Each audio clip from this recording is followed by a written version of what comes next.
Good morning and welcome to the 2016 Operations and Budget Overview meeting of Saturday, June the 11th, 2016. Would like to thank the directors for rescheduling or changing their schedule to join us today. This is a very, very meaningful meeting, and I realize that some of our directors I've had this training previously, but I think it's always good to refresh. I want to thank the staff for changing their schedules and for all the hard work they have put in to the operations and budget overview. I'm going to go off topic, and our CEO will probably admonish me later for this, but I would be remiss if I did not thank the staff for the outstanding program we did in partnership with Deloitte yesterday down at Browns Chapel Park. We hear that our staff, we pay them, but you cannot pay for this type of commitment and dedication to continue to make Reston the world-class community that it is. And I'm just really, really appreciative. It was such a wonderful, energizing day, and thank you so much for inviting me. And we had the 3 mics with us,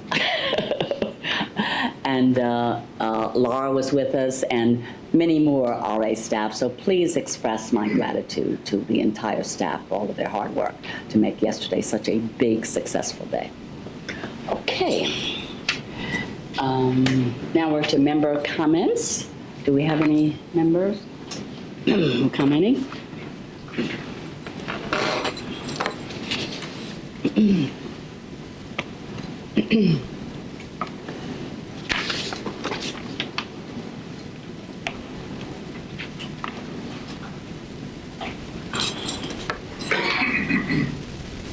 Thank you so much. Mr. Dean, would you come to the podium, please? Thank you. And state your name and your address. My name is Individually, you have 3 minutes. If you're speaking for an organization or a committee, you have 5 minutes. Okay. Thank you. My name is James Dean. I live at 11195 Square Cell Court. I actually have a question because in looking at the website, I don't see that this is being broadcast. I hope that it's being recorded, but I'm a little bit concerned because it looks like the camera's there, and it would mean that your membership would not really be able to see and might not necessarily be able to hear from the board members. And I think that's probably more helpful than looking at me at the podium. But that just dovetails with my repeated calls for more openness, more transparency, more timeliness from the board in regards to sharing information with the members. And in that regard, Mike and I were just speaking before the meeting. I do want to suggest that member comments shouldn't just be at the beginning of the meeting, but that you could divide that time up so that you have more of a dialogue with the RA membership, so that RA members are allowed to give more input after they hear from staff, after they hear from board members, before you make decisions on matters. And again, I'm going to be frank, I'm hoping not to be rude. Too often, the membership does not feel you listen to us. And frankly, you're spending our money. It's our money that pays for staff salaries, that pays for Tetra Lake House, that pays for the pony lawn. And you need to listen to us. You need to take into consideration our concerns. And frankly, if you had, you wouldn't be in some of the messes you're in. Even if you had just listened to us, you could have gone ahead with some of the decisions and actions you made, but you could have tempered those decisions and actions, and we would have felt we were listened to. And you may not have made some of those mistakes, because in some cases you had RA members drawing big red circles around the things that you came to find out were the problems. So again, I do thank you for your service. I especially thank the RA staff, especially for coming in on Saturdays. I know I had to cancel family plans to be here. I'm sure you did as well. So, and please understand, any criticism I have, directed to the RA staff. I know you guys are working long hours for very little pay, and I, for one, really appreciate it. Thank you. Thank you, Mr. Dean. Sean, nothing? Okay. So, next on the agenda, overview of 2016 operations and budget part 1, Reston Association Senior Leadership Team. Okay, You ready? now it's my turn. Now it's your turn. Hit it. The intent of this session, I'm going to pause just a second because I want to make sure that everybody's got access to the materials. I know that Sabrina put them out. I'm going to make sure everybody gets a chance to hear what's being said. So I'm going to pause for a moment while Sabrina helps Sherry. Got it? Okay. So the intent of this session, when we put it together with the governance committee and after the budget discussions last year, was to make sure that the board of directors had an opportunity to see where we were. We put a budget plan together for 2016. We wanted to report out on how we're doing. We're about halfway through the year on that budget plan. Wanted to report out on kind of what we're working on right now toward that budget plan and what the intent and purpose of each of our functional areas was. We found it of incredible value last year when we did the 2016-27 budget development process to give the board of directors the opportunity to hear from staff and understand what was happening with each of the departments. So this is a great refresher every year, mid-year, when we come back. How are we doing? It's not just numbers on a page, but gives you the opportunity to ask questions back and forth of staff on how we're doing on things. I do need to let you know that I'm not going to keep my entire staff here the whole day. You will see that as they're done with their presentations, they're going to peel off and go back to their weekend activities. So I didn't want to make them stay with me the whole day, but they do, as was recognized by Mr. Dean, they have families and they have things to do. I know that I just left the soccer field, so if you see me checking my phone to see what the end result of the game score was, they've got another one coming up at 1:30, and I'm anxious to see how they do. It's tournament weekend, house tournament weekend. So to get started, purpose of the session, just in case anybody here is not familiar with, I'm going to introduce the senior leadership team. Anybody in the viewing audience, and this will be edited by our communications team and put out for all of our membership to see. It will be aligned in the meeting agenda packet section where we have a YouTube piece there. So staff will be working on it and putting that together. We spent a lot of time setting up this room in a particular way so that it could very well be seen and heard by anybody who is listening in the ether, in the viewing audience. But we're going to provide an overview of operations, as I mentioned, key high levels for 2016, things that we're working on, status report on against plan.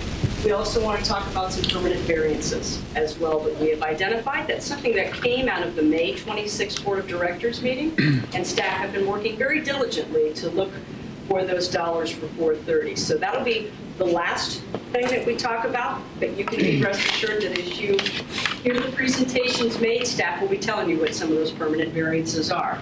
Some permanent, some not so permanent. It's timing differences, things like that. Again, all this information is loaded not only in your Dropbox, but it's also posted on the association's website as of this morning. So, one of the key things that's important with a leadership team is to bring continuity. So I use my leadership team on a regular basis. We don't work independently, we work as a unit to make sure things get done within the organization. So we see our mission as providing some continuity to what we're doing, as well as providing the best level of support to each other for the organization. So in addition to myself, our Chief Financial Officer, Robert Wood, will be speaking in just a minute. We also have our Senior Director of Parks and Recreation, Mr. Larry Butler.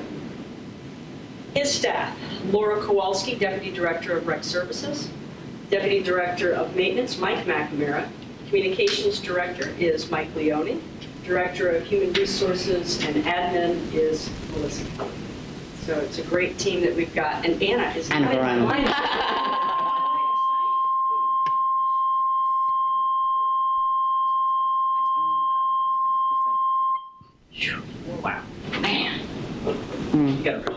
I got a little, yeah, so we introduced Anna. So Anna is Director of Covenants Administrations. They have a lot to tell you today about what they've been doing. They've worked really hard on the plan that we created last year.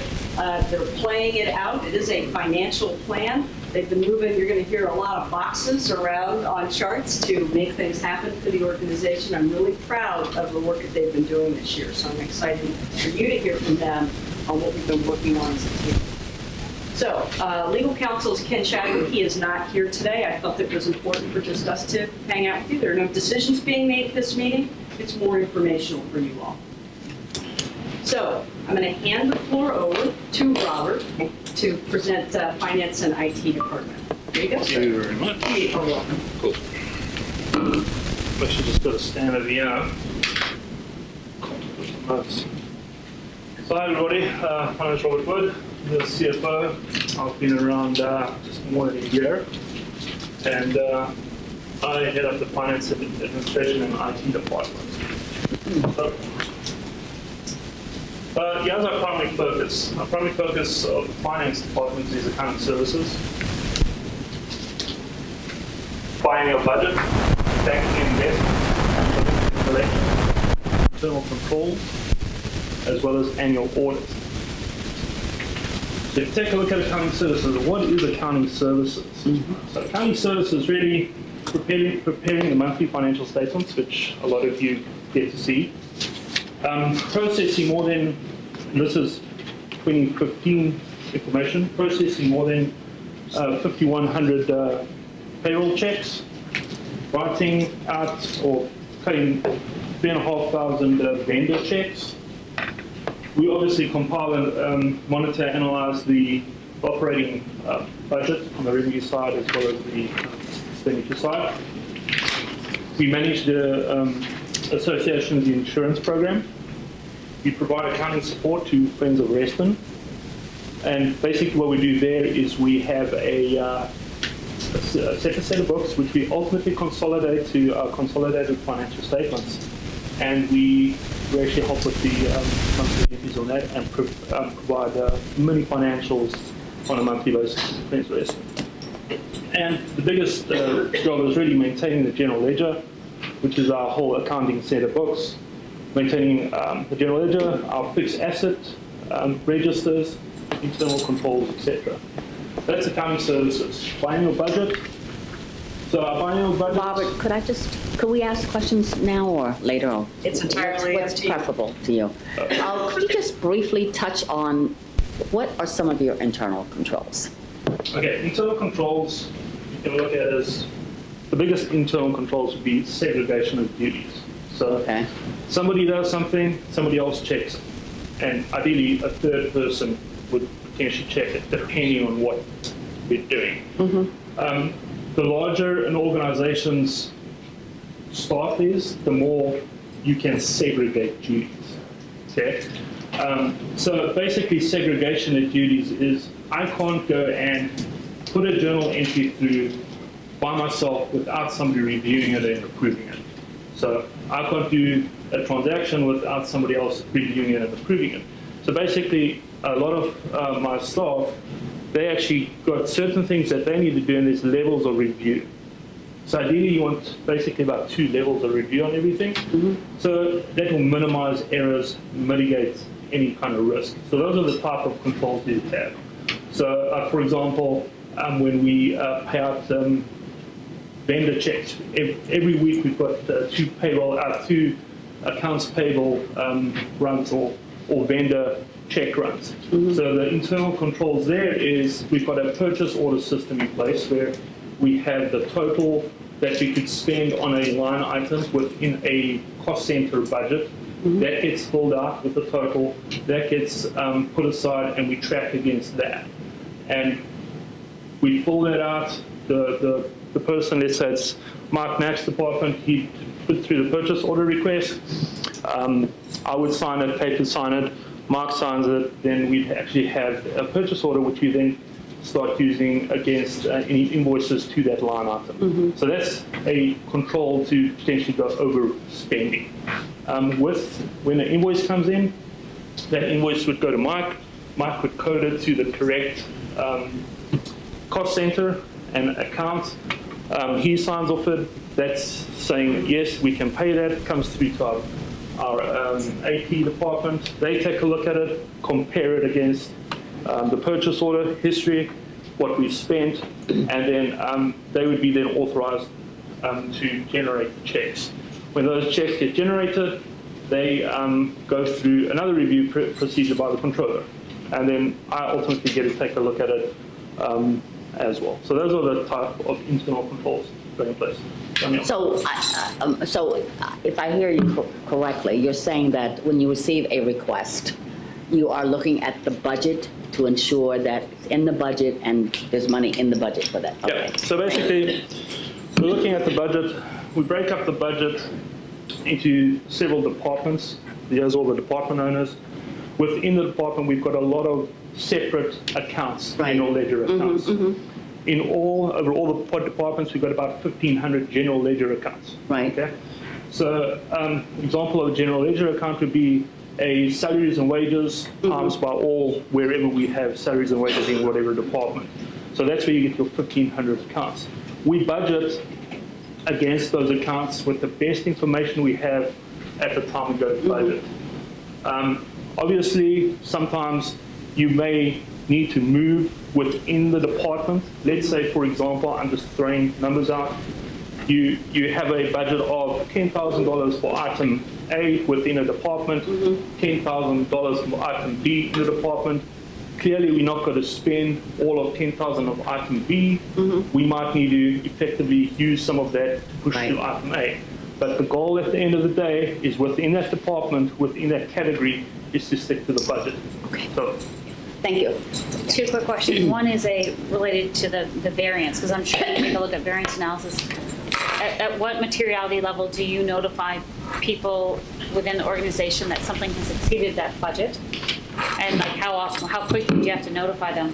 And then I had a contact question. Contract. Do you ever review contracts for a financial perspective? to answer your first question first. On a monthly basis, through the month-end process, what actually happens is we go through, we book all our transactions in a month. Like right now, this is effectively the second end of the second week. We had a half week last week. By this point in the month, we would have done most of our journal entries to push and have everything reconciled for our month end. What we then do is ask all my colleagues here to send through invoices relating to the month, because you want to capture as much information related to that month in the month. We're still doing that. We've got to cut off the process next week Tuesday. So next week Tuesday, we've got to say, okay, now we need to stop the numbers moving for May, because I've got to prepare financials next week, and I need to send the financials out next week.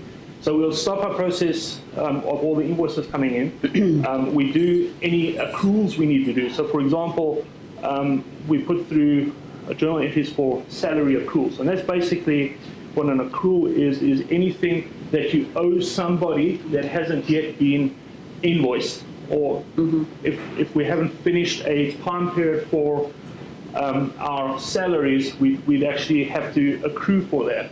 So if there's a pay period that cuts over the month end, half of it is in the prior month and we'd actually get physically paid in the next month, we need to accrue half that pay period. So we're having the best information in the accounting period. So we do all the accruals that we need to. Then we actually generate a trial balance for the month, pull that into another spreadsheet, which is bumping up against our budget. So we'll have the actual for each month, and we then compare it to the budget for each month. Okay? I'm in the process of doing that now, and it'll be finished about Tuesday next week. Then hand it over to the whole SLT and all the budget owners. They then look at all their cost centers. They see where they're tracking against their budget.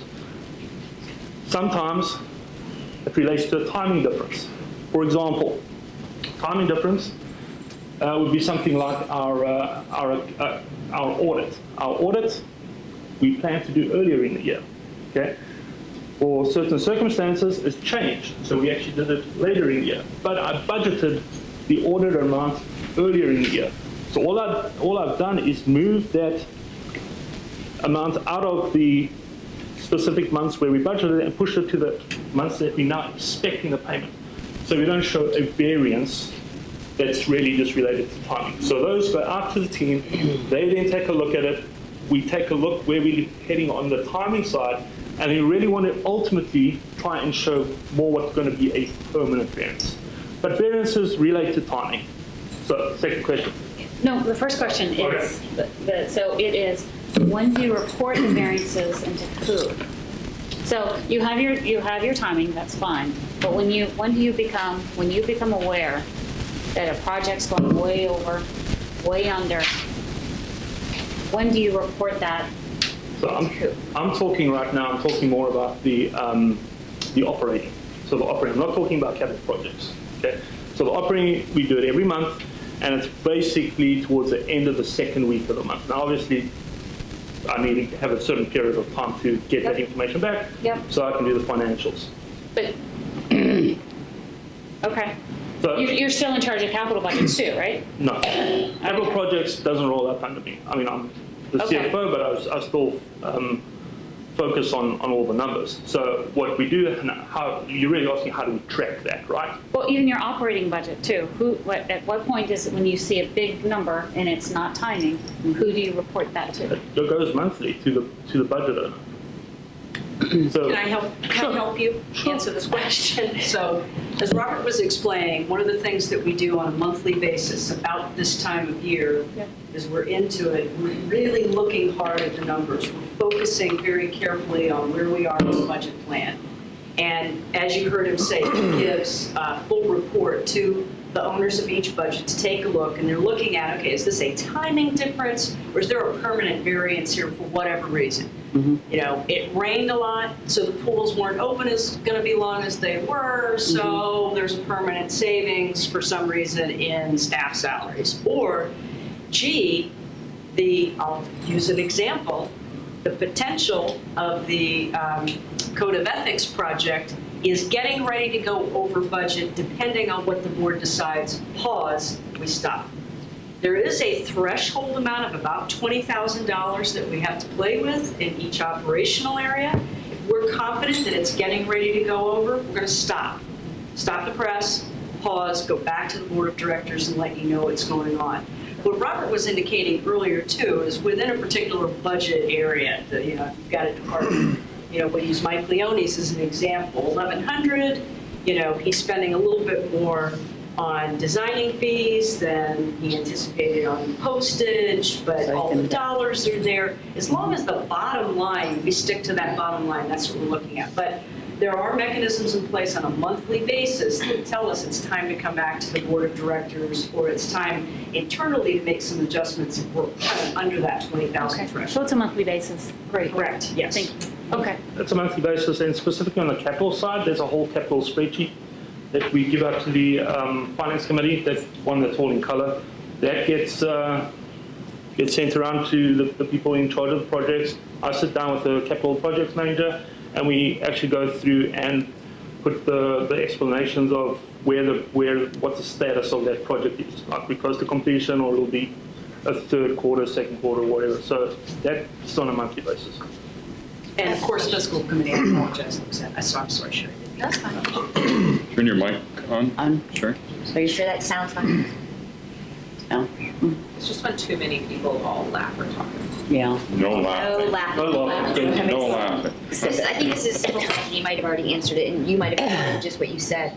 Is there a difference in, I'll call it signature authority at different levels? So somebody has the authority to spend $500, but somebody else has an ability to spend $10,000. Is there a structure like that? Yes, there is. If you look at the resolutions, I think, Kate, help me with the I had your board placement out here. Yeah, if you able have to that. show you on the policy placement, but we do have that for procurement. Yeah, so We do have a procurement, policy. there's certain levels. You need a purchase order above $2,500, and then you need verbal and written quotes depending on the value. So there are thresholds. So that's where the whole purchase order kind of control comes into place. I guess I'm asking, so, but who has the authority is there a structure of, as a CFO, you have authority to approve an invoice or a check or a procurement up to $500,000, but your budget managers have $50,000, and Kate has whatever's in the budget, or, I know in organizations there's different, we call them signature authority. Yeah, so let me answer it. You'll have a line item for the year. Let's say the line item total budget expenditure is $100,000, okay? Because we may use, let's say, that's a professional service fee line item, and we may use several different professional service firms.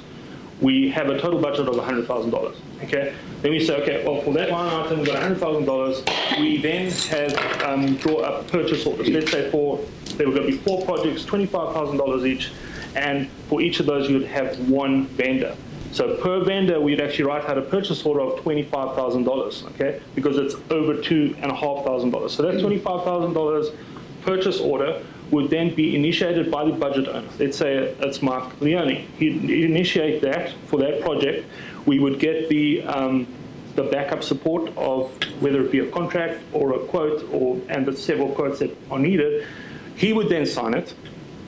I would then sign it. Kate would sign it, and then that is the signatory authority up to a certain level with the backup that's needed. 3 quotes, 3 written quotes, whatever. Or if we don't get 3 quotes, but there's only one specialist in the whole state or the tri-state area, then there's a memo written detailing that out and why we've only got 1 quote. 2,500 is the threshold. Okay. And we do have that. So you don't have to see everything on 25 and under? Correct. Okay. But anything over that you do see? Yep. Okay. Yeah. That's what I was looking for. Yep. Thank you. So your second question you had related to contracts? Yeah, do you ever review contracts to look at it from the financial standpoint, the CFO standpoint? Depending on contract, yes. And most likely, depending what's coming through on the purchase order, I'd take a look at it as well. The purchase order contract or the purchase order? So with the purchase order, if there is an amount over $2,500, there should be the 3 quotes, as well as if we decide to recommend one of them, more likely or not, there's a contract that goes together with that. What we've done is we've restructured our contracts. We send them out to attorneys to take a look at. They come back with any kind of questions, a wording amendment. That happens, that gets finalized. They've taken a good look at it. They're protecting us. So it's also been through that level of review depending on the contract. And then, yes, I would take a look at the contract. I'd see what numbers are being used, making sure that that information gets back onto the purchase order, and I would then sign it and move it over to Kate to sign. And we have, do not use Chadwick Washington for contracts. We use a specialist at Odin Feldman to do it. It's not John McBride. He's land use, but we have a special contracts review group over there.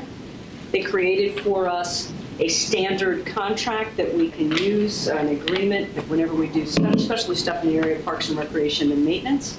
But we do have, if something is off the beaten path, we're going to send that to them and take a look at. So we want to make sure insurance requirements are met, scope of work is attached, and all of that. So we're very diligent about that to make sure that we're protecting the organization.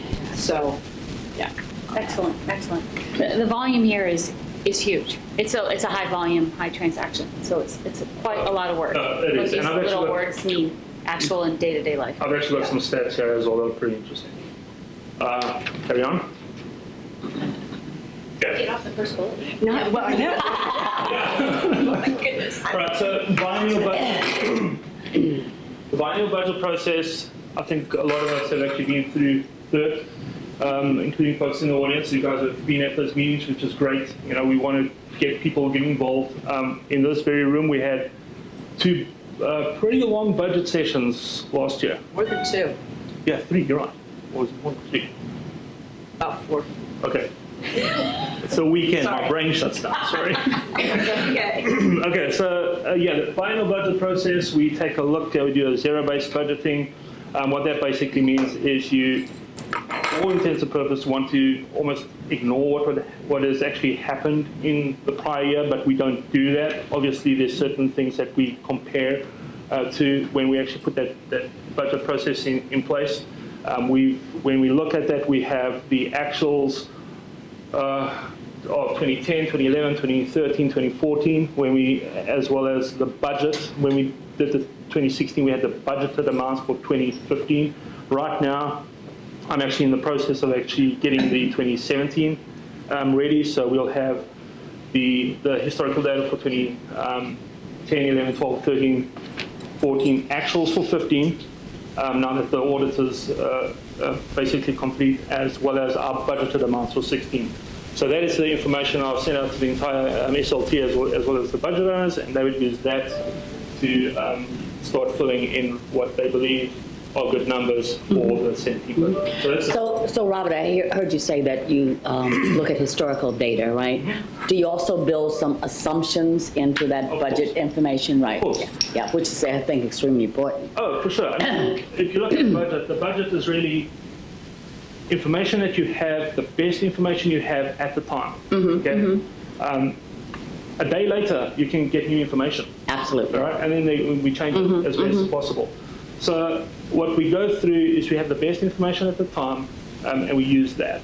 We obviously use assumptions on certain things. You know, Right. that's part of the budgeting process. You know, and remember, as I mentioned before, we've got like 1,500 lines of budget to fill in.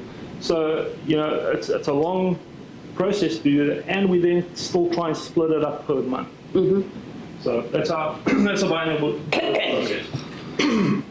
All right, our banking and investments. So we obviously look and keep a list of all our bank accounts, our cash flow projections. We do that cash flow projection that we've given to the board. We'll be doing that again pretty soon. We've got a whole interrelated network of bank accounts where we get our assessment in certain bank accounts. That flows in through to a concentration account. Assessment can come in various ways: lockbox, cash, credit. That all flows into a concentration account. There's sweeps that go through every day, so zeroes out at the end of the day. We record that as best as possible. And then we've got a bank account that we pay all our payroll out of, as well as all our accounts payable amounts. And then we've got several investment accounts as well. And there's a lot of bank sweeps that actually help us with this, so we don't have to physically go and do these forms that sweep money into the necessary bank accounts. So that's our banking investments. We've also got Charles Schwab, as Danielle knows and Sean knows. We've got Charles Schwab. Luckily right now, if you look at the variance report, it's looking good for where we are right now in the year. But that interest, goes up one month, goes up again the next month, and shoots down as well. Excuse me. All right, billings and collections. Let me get a lot of talking here. All right, billings and collections. That's our whole billings and collections process with our annual assessment process. Just as a quick look, that is our calendar for our annual assessment. All the different stages in our annual assessment when we actually start together, working on it, and then various letters that go out to the community. Robert, do you have a copy of that, or do you think they could be put in our lockbox so that people could see what, like? Sure. Yeah, I've given you and Sherry a copy. Remember when? We have a copy, right? But yeah. So yeah, I mean, we can get that done. We've got that. Sure.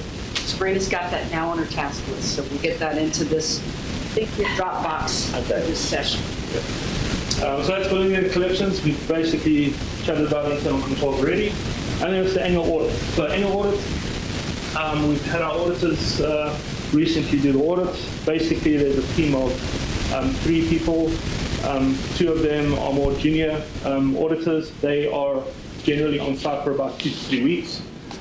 They have a manager that pop in and out every now and then to check on them, and we always have the audit partner. So what we do as an accounting department, we prepare a lot of the schedules, give that through, give them any support that they need when they request their samples. So that's quite a busy time upstairs when they're here. And if I wanted to let you know, because Sean and the fiscal committee helped us out last year, it was time to rebid our audit firm and process. So we went through a pretty rigorous process. We started out with, how many did we receive back? 5? From there, fiscal committee helped down select to 3. They interviewed 3, physically came in, interviewed 3. Ended up that video was the best one to continue to go with. Danielle was a part of that process too. So we are required to rebid that and look at it on a regular basis, and we're very fortunate to have the fiscal committee help us with that process. And I think, Sean, if you wanted to say something? Yeah, I know there was comments made about timing. The timing, was a management decision. The pricing of the audit was, when it happens in the early part of the year, audit firms are very, very busy, more expensive. So simply because of the nature of the beast, we extended the period out, and it's being done later. Had nothing to do with problems at the organization or any other issues. It simply was a fiscal move to save the organization money, and it had no impact. So that's the only point I wanted to make, that the process was rigorous, the fees were reasonable, and the timing was chosen because it was fiscally responsible. Right. And whatever auditor the fiscal committee recommends to the board also gets voted on by the board of directors. So that's so the board, there is board involvement in this process. So we have a commitment now for like 3 years. We bid every so often, or? Yeah, We did get a long-term commitment from them. yeah, I think it's, Try to yeah, lock in that's that right. pricing, right? Yeah. Yep. Yeah, we've got a 3-year, in the actual response, we've got a 3-year kind of pricing it together. Yeah. So yeah, we've got pricing for, as Sean said, what we would usually do in our usual time frame, which is the audit busy season. They're very busy, so their fees go up a little bit. And then we had a non-busy season, which is really linked up with the process right now. The original plan was to stick with the first one because we had the covenants, commitments, which were related to the audit financials given to the bank for the Lake House loan. We needed to get that to them in 120 days. So we originally planned to stick with that. We had a bit of staff turnover in my department. And with that, I reached out to the bank, spoke to Kate, spoke to Sean, reached out to the bank to see if we get that extended. So we got that extended from 120 days to 180 days. And what we then did is decided to, this is too much risk. We don't have a full staff to get it done. Our controller had just left. We had a person retire. So we were understaffed. So the decision was not to rush it and get it wrong. We decided to push the audit. We spoke to auditors, and it then linked up with our second option. So, and that was the fiscal committee's recommendation, is that we look at normal time and a longer time period. It worked out very well for us that we had gotten that information. Dude, can you remember, it was several $1,000s we saved by 12,000. Five. It was 5, okay. 5,000 by moving it back a month or 2. It's good. Yeah. Thought that was smart. All right, IT department, primary focus, I'll go over this pretty quickly. Hardware and software installation, maintenance and support, telephone, mobile device, voice, data systems within the organization. Not only at the headquarters, we've got at CSF, we've got Nature House.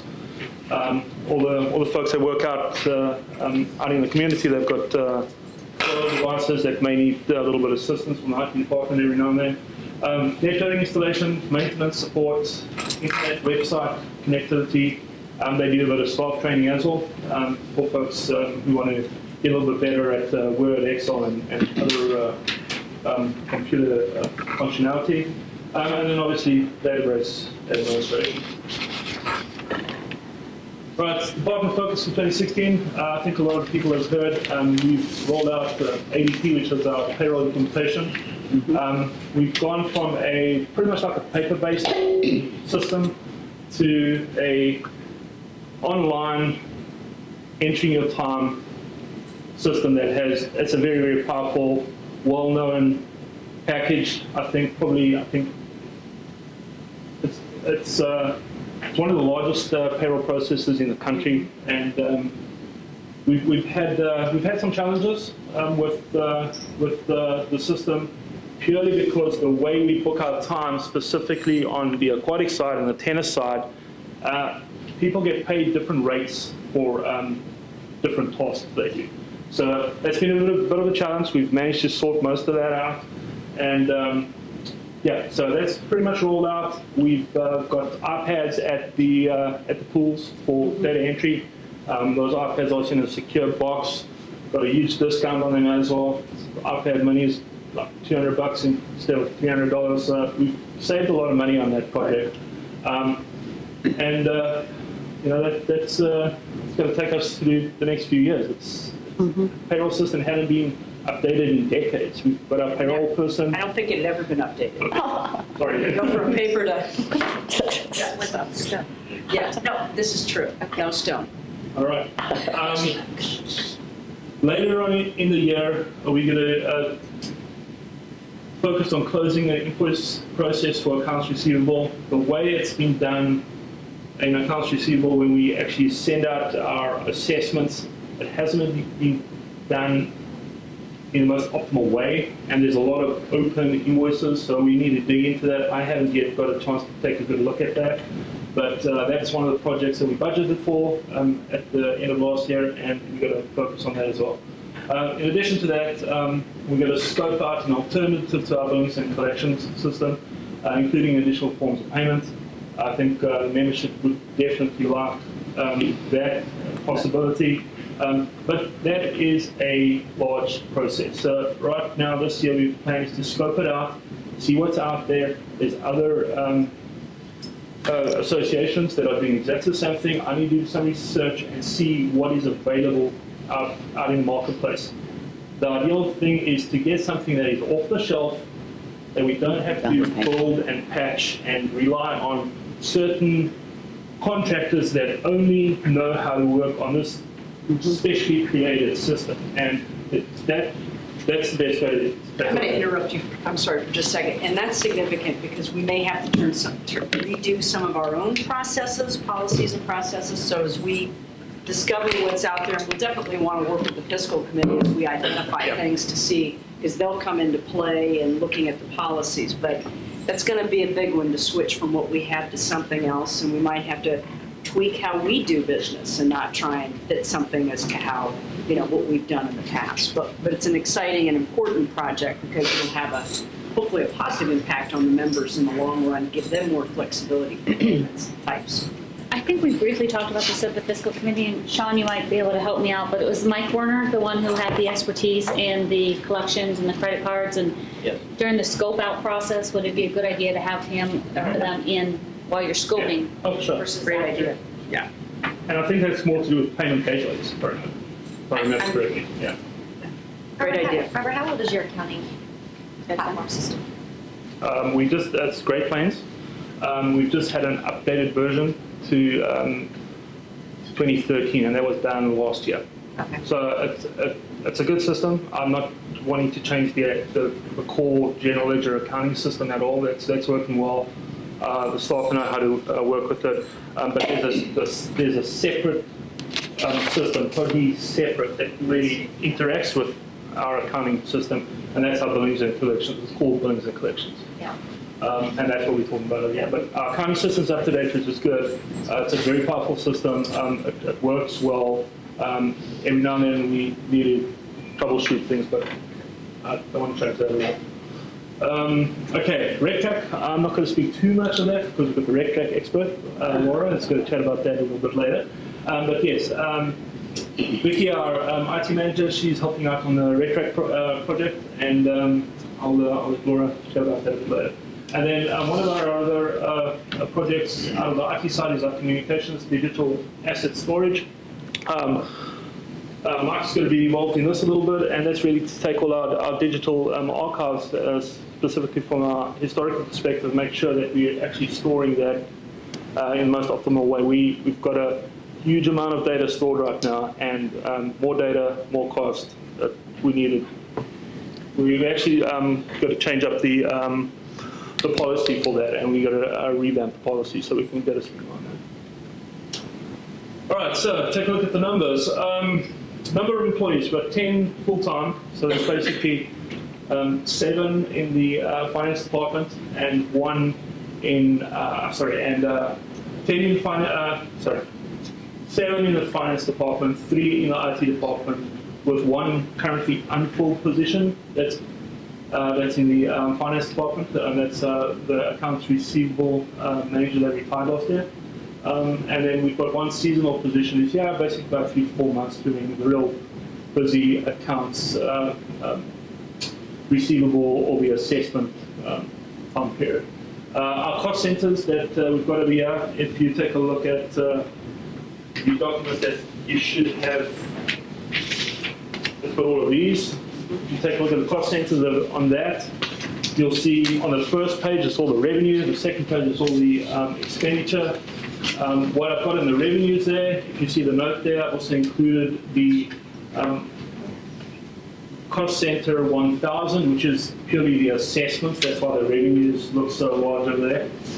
And that's where we are. So we've got an annual budget amount there, year-to-date budget, year-to-date actual, and our variances. So our variances on the revenue predominantly relates to interest on investments, which I mentioned earlier. Obviously, there's many accounts, and there's variances for each separate general ledger account, but the majority of the variance really relates to interest on investments, which is currently up. So that's a good variance. It's a positive variance right now. And then there's on the expense side, the 74,000 there. That's between the 1,200, which is our IT department, and 1,500, which is our finance department. Majority of that 74,000 really relates to legal services and salary and related payroll costs for the person that has retired. And then including that, some merit increases that are not yet applied. I want the board to take a look at this revenue, not that revenue line. Your first column is your annual budget. That's for the whole 12 months of the year. That's what we had hoped to get in. Year to date means January to April. So I just wanted to highlight that the way the association works is almost all of our revenue is in hand right now. And there's only another 400,000 to come in terms of revenue from assessments and finance and collections, right? You really want to look at when you book the assessments, we book everything at the beginning of the year. Where you really got to see, so the entry is really your assessments to your revenue, the balance to debtors or accounts receivable, and as soon as we start getting payments in, the bank gets hit with the payment amount, and the accounts receivable or the debtors actually start going down. So that difference of that 400,000 is basically going to be more on the tax relief. So when we send out our invoices, we send a full invoice, and somebody provides the tax relief documentation. We then write them out a check for the balance. But the majority of our cash comes in January. By January, February, we've got the majority of our money in. That's all. By March 1st, we should have the By March majority 1st. of our money. Right. Yeah. Right. That day, yeah. All right. Any other questions on that? So he's going to leave us because he has another obligation. If you don't hesitate, if something pops in your mind, finance related, to write it down and send it to us so that we can make sure Robert gets it. Or mention it. Sabrina's taking notes so we can get it. But thank you, Robert, for your time today. No problem. Have a good rest of the weekend. Thank you very much. Are there any other questions related to any of the material that you may have? I know we got to go through permanent variances with it. It's I've got that covered. got that covered. So, all right. I'm actually going to sit down for a For a minute. little bit? Okay, great. Thank you very much, Robert. Thank you. Thank you, everybody. Mr. Butler. Morning. Morning. All right. First, I want to say that I'm so happy to have Laura and Mike here. Because for the past 15 years, I have done all of the Parks and Rec stuff. And so now we're parsing it out, so I'm happy to have them here. They're probably not so happy to be here. Everything great.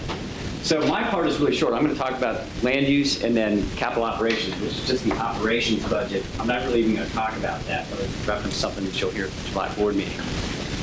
So let me just touch on the purpose. Primarily, of course, the strategic area of focus of leading out of from the board's strategic plan. That's coordinating the development, redevelopment, and transportation project review that's done by our advisory committees and staff. Working a lot with the local development community. I think every week Kate and I have another meeting with a development interest, we'll say. And that's going pretty well thus far. And then also doing a lot of work with Fairfax County. The county is doing like 3 miles of sidewalk and pathway projects here in Reston, mostly from the RMAC study, Reston Metro Access, as well as bus stop improvements. So there's a lot of coordination done. Actually, I'm doing a lot of that with Covenant staff, as well as the bigger projects. There's a meeting this coming Wednesday on the Soapstone Connector, as an example. And so there's a lot of county effort going on in Reston now. On the capital side, again, you're going to hear more about this at the July board meeting. We're going to report out on kind of the new processes and so forth. But basically, the goal there is to manage and deliver capital projects efficiently and on time, and basically to support the many, many assets that you're going to see coming up shortly in the description of what those assets are. But for 2016, this is really the focal points.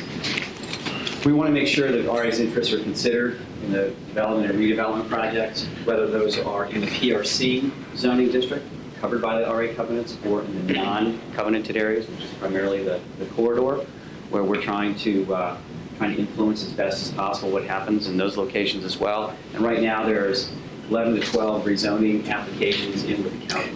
I mean, they're all over the place, mostly around Greeley Metro, and it's just going to move west as Metro progresses from town center towards Herndon. So we want to secure commitments to RA membership. Kate and I have been, we think, successful thus far. It's absolutely a work in progress, and that supports the new land use resolution that the board put in place on membership. I'm going to pause Sure. for a second. Something important to know that although we're having conversations, only the board of directors can accept these new properties into the association. So with that resolution that we put in place last year, at actually Julie Bitzer's request to kind of give us the guide rails as to what Larry and I can do, with negotiations, which is very helpful. That will be coming back to you all eventually as those projects really come back online. So we're just making sure that Reston Association is included in the proffers. Those are requirements that each of the developers has when they put a project in Reston. We definitely want to negotiate with and good faith and all of this. And we're also trying very hard in a lot of these conversations to get something more for the association, not just dollars, but maybe even land. So capital contribution, land, facility, all those kinds of things. And as Kate said, because of the addition of property requirement in the governing documents, it would all come back before the board.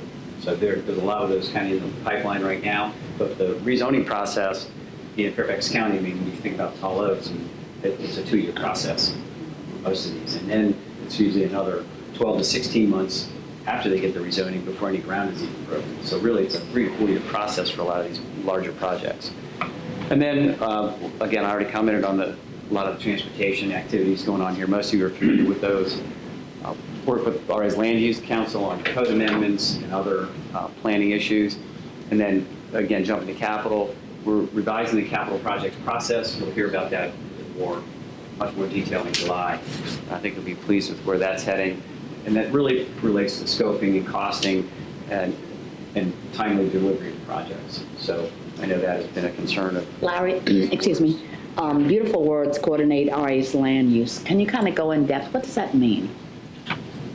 Well, it's essentially when a project comes forward, we're either notified about that project from the supervisor's office, the developer, or the developer's attorney or representative. It's going back to the land use resolution this board put in place about how do we insert what we want to see happen there. And again, it's different for a project like Tall Oaks or St. John's Wood that is in the PRC district that's subject to our covenants, where we know whatever members are there are going to be our members. So it's more about the quality of the project itself and what goes in the ground. On the corridor project, it's a different animal because there is no duty or requirement for them to have their residents be our members. There's no requirement for them to go to the design review board. And so what we're trying to do is influence them to say, look, there's merit in coming to the DRB. Certainly there's merit in membership. And so there's a lot of moving parts in those. And Kate and I have had several meetings with individual developers at different points in their project timelines. Because, you've got kind of different spheres of influence on these projects. Probably the most predominant one is Fairfax County, both from the land use and transportation piece. Sometimes there's VDOT, and then there's the Reston community as well. And so all those pieces are kind of, it's a push-pull on the development Okay. interest. So it's kind of coordinating RA's spot at the table in those deliberations. And John and I had a meeting with what they call the Reston Core, which is the That's county. John McBride? John McBride, Okay. yes. Mhm. A couple of weeks ago. So we asked to sit down with the Reston Core, which is basically the group of planning staff, urban forestry, transportation, VDOT was there, Park Authority. They're the ones that are reviewing the development plans and rezonings that come into Reston. So what we want to do is, make sure that they understood our process, Right. the board adopted process, and that, we have an important role in this process. And Right. get them to understand that. Because a lot of those planning staff, frankly, they haven't come out to Reston. Mhm. So it's okay, we'll take Reston to you. Right. And we did a presentation and I think had a very meaningful conversation with them. We also had an interesting lunch collaboration with the leaders of the P&Z, Reston Planning and Zoning Committee last week, about how we can better help inform them on the design side, kind of getting information to them as, gee, here's what our DRB thinks of a project, especially if it's on P&Z Right. or it's in PRC area.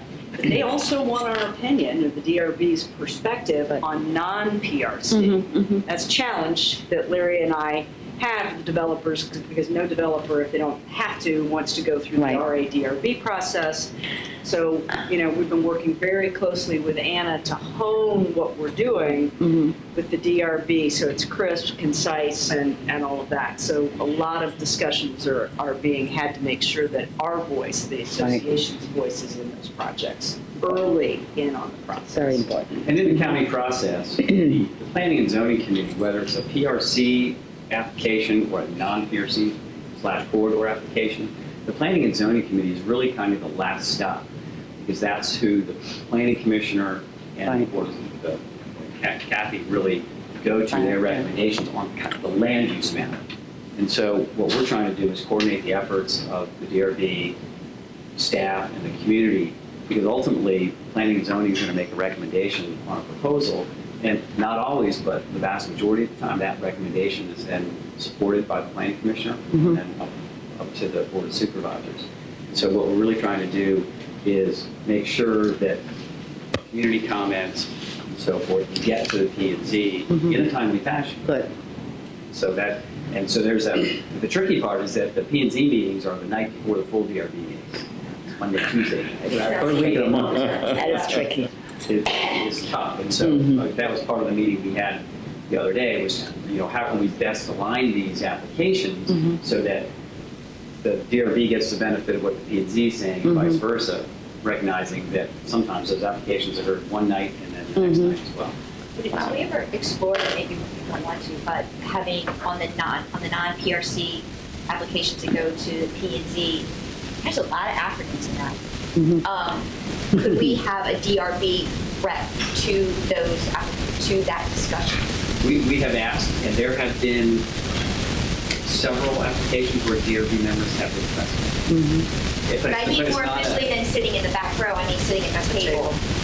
Well, actually, excellent idea, and that would be the ultimate goal. And as you know, it's a lot of meetings. In fact, that's one of the things about 2 years ago that I said is we need somebody from our DRB on that P&Z, so there's great continuity there. So we'll go back and we'll talk. Even if it's just for if it's for the corridor applications, because they're going to see it anyway if it's a PRC, because it's going to come to the DRB. Right. But I saw you try to muscle your comments in at the Tall Oaks one we had. It wasn't on Tall Oaks, it was like the one before it. Right. It was a St. John. corridor one. Oh, no. I mean, it was And you- Lincoln. Lincoln property. And you were trying to, and the developer was like, not doing DRB. I mean, you offered it several times in different ways. Well, and what's interesting is that there are members of the P&Z committee who really want all the applications to go to the DRB. They can't tell the developer, we don't think. I mean, that's another kind of series of discussions. Because if the P&Z committee were to say, we're not going to vote on this until you go to the DRB and at least get an advisory opinion, That would help. okay, That would help a lot. that would be all right. But again, it comes back to that timing thing. Because if they're butted up against a planning commission hearing or something like that, might say, well, we can't get to the DRB till the next month. That's after our planning commission date. So it's all these different points that we're really, trying to coordinate and make so that ultimately these projects are better. Well, who would have to say so to make that happen? Fairfax County would have to say, we want to make that a thing. Now that all these quarter applications are coming up, that at least in an advisory role, you need to go to the DRB, and the timing thing might be more an anomaly than the norm, maybe. I'm guessing it would actually probably come from planning commissioner and the supervisor. What's the appetite for that, do you think? Well, let us make the ask, because there's another piece of the land use puzzle is the park contribution, and getting more of that contribution to Reston Association for our facilities. So we've got a couple of different asks. That was one of my questions, actually. Do we get that money? Some of it, is that like a rule that we get some percentage of there? There is no rule. It definitely goes to Park Authority. It goes straight to the Park Authority. Even if they're Reston residents? Yep. So we're working on that as well. And the developers are seeing that because it's an immediate ROI. They don't want to stroke a check that's going to go off someplace in South County and not be here. Right. So that's part of these conversations that we're having with the development community and really, really pushing it. And we had a PRC conversation on a project the other day that we were pushing, you need to put those dollars locally, on things. So it's Especially if they decide not to join the association, that's the only money we would get. Exactly. From that new development. Right. But again, it goes to that push-pull because they're trying to satisfy the county. And the county, at all those development review, those Reston board meetings, the park authorities, at the table saying, So again, we're trying as best as we can to insert ourselves into that process. And I think we're making headway. Yeah. So. Can I ask another question? Sure. Do you want to ask a question? Go ahead. Okay, I wrote it down. And I'm not sure my questions will even make sense because I'm still learning about this whole proffer thing. But do we get any proffers, whatever, when it's an office development? Or could we, if an office building's going up on the corridor or in Reston, why is there not money coming our way for that? Because they're using our roads, they're having people, they're contributing to our traffic, blah, blah, blah. Because I thought I heard that has happened in McLean where they were able to get money from an office development that went up. Well, the city or the county, whatever McLean's considered. So most of the redevelopment that's occurring right now, the corridor redevelopment is mixed use. So there's some retail in there, in some cases office, maybe even hotel. In the grand scheme of some of these projects, like Armada is like a 10-year project.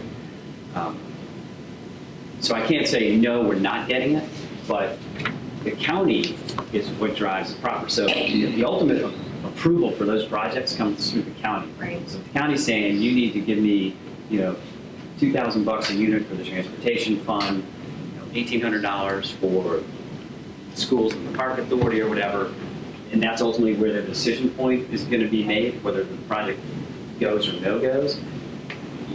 Us coming to them and saying, oh, in addition, we want this. Yeah. So we've done that, but again, they don't need our approval, and so Right. it's really, quite frankly, it's trying It's to in be the same boat influential. as the other monies, right? That go to Park Authority, it would go to the county, but that's true in office buildings. Somebody's getting some kind of funds to help Correct. with transportation, help with the infrastructure. So the 23-story building that's going to go up that is on RA coveted land, we did get proffered in that for, let's call them multimodal improvements, Okay. pathway tie-ins and things like that. So I hear what you're saying, and let's see what we can work on I'm just looking to for money. figure out. How do we get money out of all this development and all of our inconvenience for Absolutely. these new So- places going up?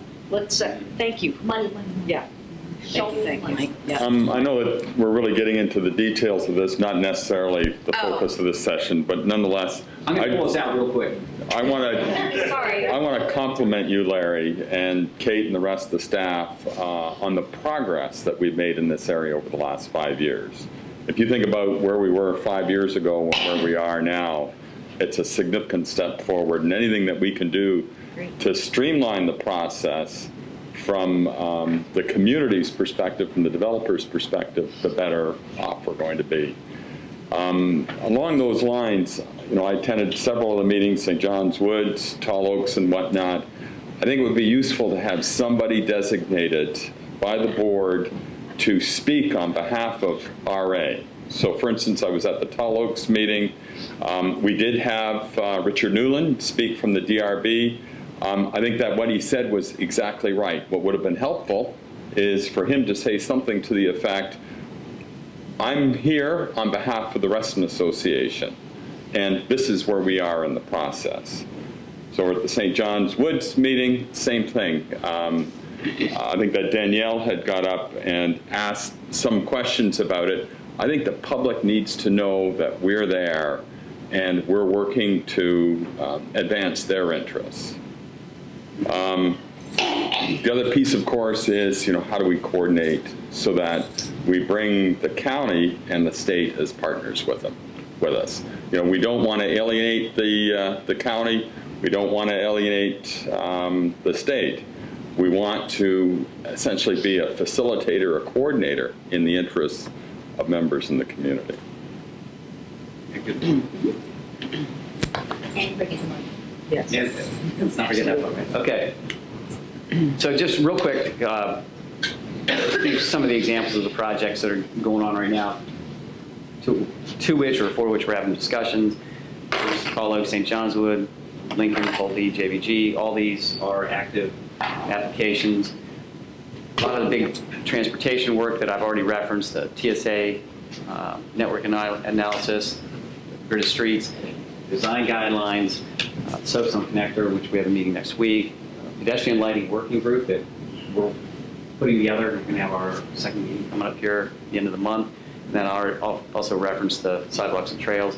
And then representing RA, at least, I can't, so when I'm at that meeting, we can't speak of a position because it hasn't been formally adopted by the board, but certainly representing our specific interests in, connectivity and buffers and things like that. So that's taking place. And then, again, jumping to capital, I kind of mix these because capital it didn't really fit directly with what Mike was going to talk about or Laura, but the new capital dashboard and then a more comprehensive project planning, which you'll hear about in July. So let's get to the numbers. So in these two cost centers, which is 47 and 4900, there's 3 full-time, 1 unfilled. That is a permanent variance for 2016. And you'll see that. Kate will give you more detail on that later in the year, or later in the year. It is later in the year, it's later today. And so the variances are primarily due to legal consultation being less, and then, of course, not hiring the planner position. Your permanent variance, I assume this is the land use assistant that you guys did not hire. Correct. How much extra work are you guys putting in? How much are we giving up by not hiring this person? And I know we're all looking at dollars hard, but we also don't want you guys to be working from 8 a.m. to midnight every single night. It's going to be burnout, and we're going to be, cutting our nose off to stay on base. We've been doing it for 6 months. We can do it We can do it for another 6, but I don't want to do it for like another 18 months. Let's just say that. Yeah. But how many, was this assistant going to be going to the night meetings? Night meetings, day meetings, both. And how many meetings a week do you and Kate go to that this land use assistant would be going to? Probably 4 or 5 a month, maybe. Okay. The land use person would go to 4 or 5 a month. Plus, reduce your workload in other areas so you're not working overtime to get the work done. That's the goal. Thank But you. we've been doing it, like I said, we've been doing it for 6 months. And it looks like that number is 20, I'm going through everything, it looks like so far, the year to date, it's been 27,000 saved for 4 months.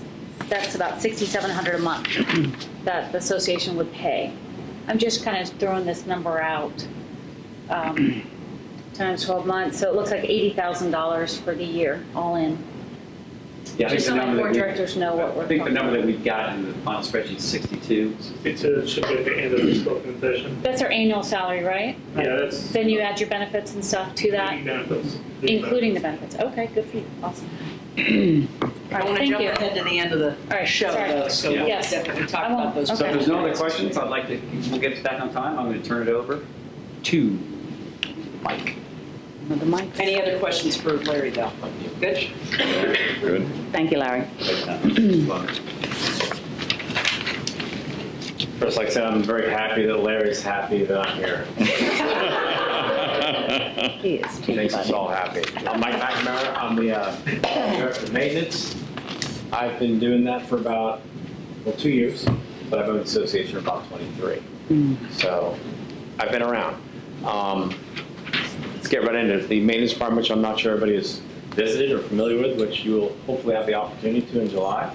We're going to have an open house where you guys can come down and take a look at where we live and what we do, which would make this a lot more easy to understand. But our primary overall purpose, primary function department is to provide and operate and maintain safe, attractive facilities, lands, and waters. Okay, which includes some of the following: the community buildings, roadways, ball fields, playgrounds, multi-purpose courts, pathways and bridges, and other rec facilities. Not going to go in great detail because I'm going to, a couple of my slides, I'm going to list every facility we have in a quantity, which Laura and I put together. The environmental maintenance of natural areas, lakes, ponds, and streams, and the maintenance and safety inspections of all RA facilities. The last one's become quite an ominous task based on the age of most of our facilities. As most of you know, the facilities are very aged. They've been around for a while. They're very good. They're excellent. They're top-notch, in great shape. But a lot of them are 20, 25, 30 years old. So maintaining them is a little bit of a challenge. The sub-departments within the CSF. CSF is Central Services Facility, by the way, the acronyms. It's our maintenance facility. We've got the administration. We've got the RVCP, more acronyms, sorry. RVCP boat storage, that's Central Park. It's RV Storage Central Park, that's what it stands for. Garden plots, our lakes, natural areas, open space, construction and pathways, rec areas and grounds, and community buildings. Those are budgetary sub-departments. Okay, list of facilities. It's a long list. There's a lot of numbers. You're not going to have to remember them, obviously. There will be a quiz on a couple of them, so don't fade off of me. I'll go quickly as I can. We have our maintenance facility at CSF. We have 15 outdoor pools, 1 50-meter, which of course is like Newport. 52 tennis courts, 26 lighted, 8 clay. 4 of them are especially for 10 and under play. 55 miles of paved pathway, 8 miles of natural surface. 24 underpasses and 1 overpass by wheelie. 113 bridges, 4 lakes and dams, 3 ponds and dams. Over 1,350 acres of property, 800 of that is natural areas and open space. 55 managed meadows, 7 picnic pavilions, 8 arbors, 36 playgrounds, or what a lot of people refer to as tot lots, 22 ball fields, 18 play fields, 5 community buildings, 1 72-acre nature center and nature house, 125 picnic tables, 305 trash cans, 58 Fido dispensers, which is the doggy bags on the pathways, 27 asphalt parking lots, 4 gravel parking lots, 124 recreational vehicle spaces, to include 46 canoe and kayak spots, 356 garden plots that we rent. I feel like saying in a partridge in a pear tree, but that's like the whole. That's a lot. Next year. I know you'll have some questions and stuff, and we can talk about Partridge in a pear tree. every. And the partridge in a pear tree. Oh, yeah, sounds good. It's a lot. There's a ton of stuff out there that we spread out and do every week, every day. Our major focus for 2016 were to maintain Reston's major roadways, including mowing, edging, sweeping, and trash removal. That's a new initiative. Mike noticed at the beginning that there has been great improvement. It's basically something that's never been done. So if you can imagine never edging your lawn for 30 years and then going out and deciding to edge it, and your lawn's 125 miles of curb, it's an ominous task. We're making headway. You can see it. Is it done? No. Will it be done by the end of the year? Hopefully. And in years to come, it's going to just raise the level of Reston. You can see it when you drive around. I mean, take a close look. Most people don't do it. I never did. I did. Glade Drive. But in life in general, but now when I drive anywhere, I'm staring at the curb line.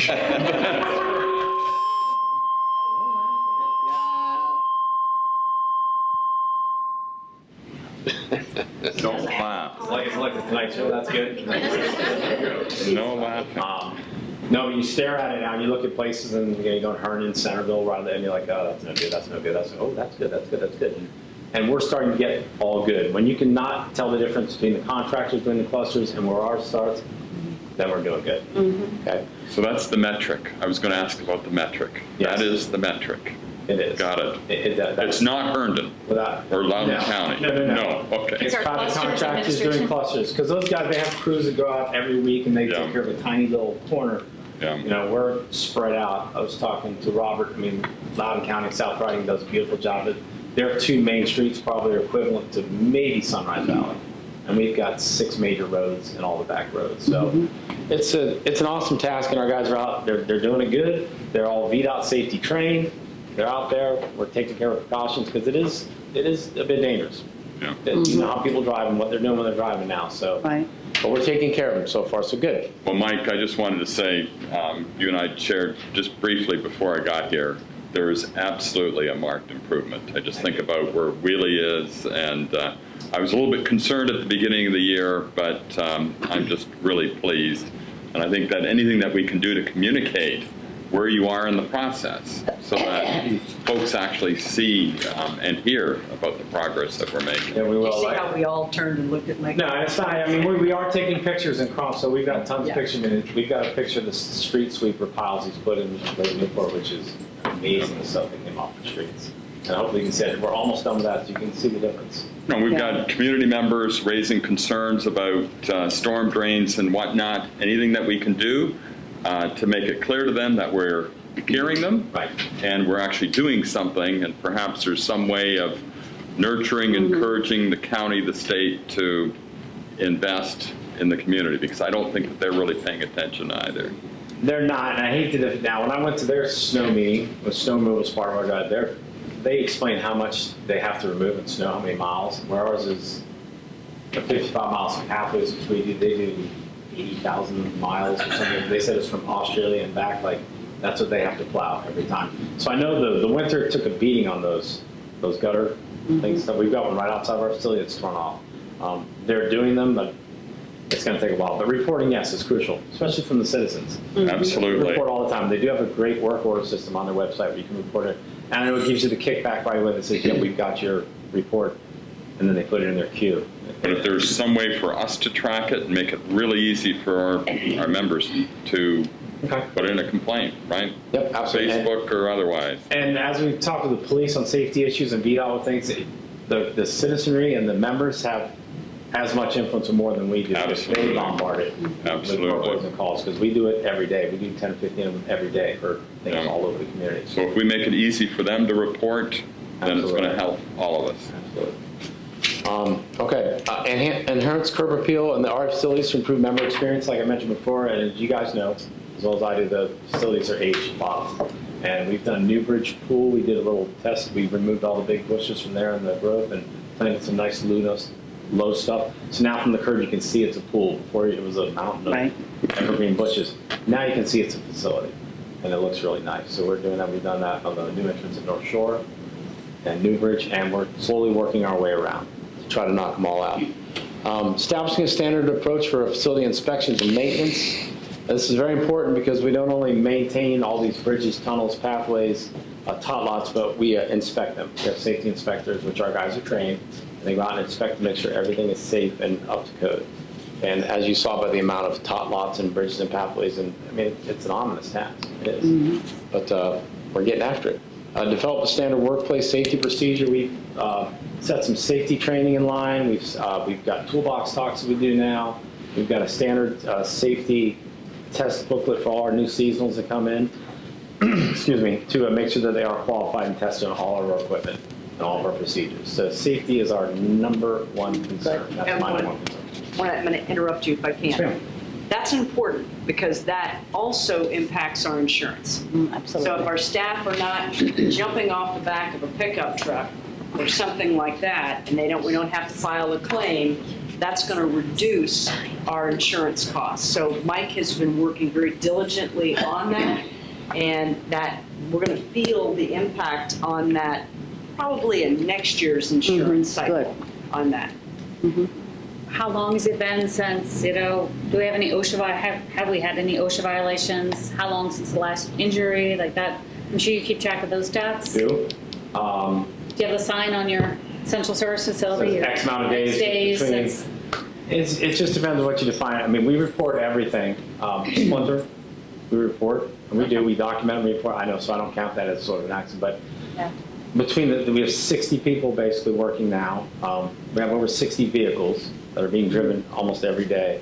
200 pieces of operating equipment. So that's happening every single day. So I think we're doing a pretty good job because we've had no major accidents. Knock on wood, or everybody.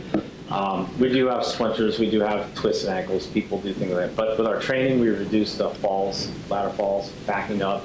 We have new procedures where people back up in groups instead of just a guy sitting in a truck and backing. There's some muster auto accidents in our insured backing. People are backing around, things like that. Pathway accidents, things like that. We've reduced it greatly. Our insurance, we've done a good job. I mean, we could get you the full list of accidents we've reported and had over the last 2 years. But I think when we sat No, down not with our insurance company recently, I think it was a fiscal committee, they showed the cost and they gone down in direct correlation to the toolbox costs and the different safety things that might. And the people, they're working hard. They do. They take it seriously. They do. They buy in. So it's good. When they buy in, it makes it so much easier. And Mike, aligning with that, do we have a schedule for our vehicle inspection? I don't mean state and whatever, to ensure that safety, not only with the employees, but also with the Yeah, equipment. we have that 2 we're full-time mechanics. Okay. That do all, and we do the safety inspections in-house. One of Okay. them is certified, AC certified, and does the safety inspections for the state. And every Tuesday, I mean, anybody who drives a vehicle, well, number one, every day they inspect it. They're walking through the inspections. But every Tuesday, we have a vehicle inspection list that everybody goes over. It's a detailed list, so they check everything they can, check all the fluids, check all the lights. So, yeah, we don't drive until they break. Good. But we're checking them all the time. Okay? I mean, that itself is a savings too. Absolutely. Yeah. Absolutely. We can prevent it before something big happens. It's very helpful. We plan and oversee the renovation of the central services facility this year. You guys will be invited to an open house soon. You can come look at our facility. It is going to be renovated starting in November of this year. And it's basically a 30-year-old Butler building. Which is in dire, not Larry Butler, you wish. You wouldn't be here. Yeah, you wouldn't be here about that. It's in desperate need of a makeover. You'll see. I don't want to spoil the fun. It's something you've been down there, and it's functional, and we are fine, but it needs to be improved. Okay, number of full-time employees is 33. Seasonals, right now we have about 29, which is probably about 7 or 8 down from where we should be. And I'll explain that in the variances in a second. The cost center numbers, you can see, those are the 8 cost centers that are involved in my budget. The revenues come mostly from the RVCP and garden plots, the boatyard, storage yard, I'm sorry, and the garden plots. And our variance is a little bit over on the revenues because we actually sold some trucks this year when we got to know it. We got a lot more than we thought we would for those vehicles. Because we do take care of our vehicles, whereas work vehicles, Makes a difference. they have very low mileage because we drive smartly, we drive in groups, and we keep it resting. And our expenses are, the variance is basically because of unhiring, the challenge we have of hiring seasonals. We set a pretty high standard for seasonals, not only with the backgrounds, but the drug tests and stuff. And we're just not going to hire anybody to run our 60 vehicles, 200 pieces of equipment. So that's been a challenge. And I think that the business as a whole and that, the maintenance business, especially in the landscaping business, is having some challenges now, hiring people. So that's basically what our variance is. Any questions, yes, ma'am? Does this inability to hire people impact your ability? How far has our work been impacted, our ability to serve customers, meet our needs? Most of it has been in the landscaping area, and we are using some of that variance to actually contract out a mowing company to help us mow some of our areas. Okay. Because our focus has been on the roadways and been on all these other facilities. And some of the easier cookie cutter cutting stuff, we've actually taken some of that money, we've subcontracted out. And we're coming up. I mean, I don't think you can see a major difference in it. I mean, I can. But, with some little details and stuff. But we're making headway right now. And spring is horrible. especially when it's rained Yeah, it's been 26 bad. days in a row out of May, and every time you turn on the garage, you see the grass moving up. So it's been difficult, but right now with the weather, we're probably going to get it's going to balance out. Any other questions? And I'm gonna, if I can add to that. So again, kind of as we're halfway through the year and looking at a plan, you know, some of the stuff, Mike took on some new things with the curb maintenance and things like that that we haven't done before. And thought process, okay, we're gonna hire more seasonals to do that. And what he's come to find out is just what he said. I think we're gonna re-look at how we do that in 17, you know, hire less people, but subcontract that out and oversee those subcontracts so that we can achieve what we were looking for at the best value for the membership's dollar. So, you know, a lot of what you're hearing today is, you know, testing new things, rearranging how we're doing business, because we do want to be as efficient and effective as possible. So that, you're just hearing that now, kind of midway through the year, okay, here, our thought and how we were going to approach doing that needs to change a little bit on that. So it's, you know, it's great to learn that now. But he has a very high standard, Mike does, and what he does for the organization and how he manages his team. And, you know, he's been making some significant changes himself.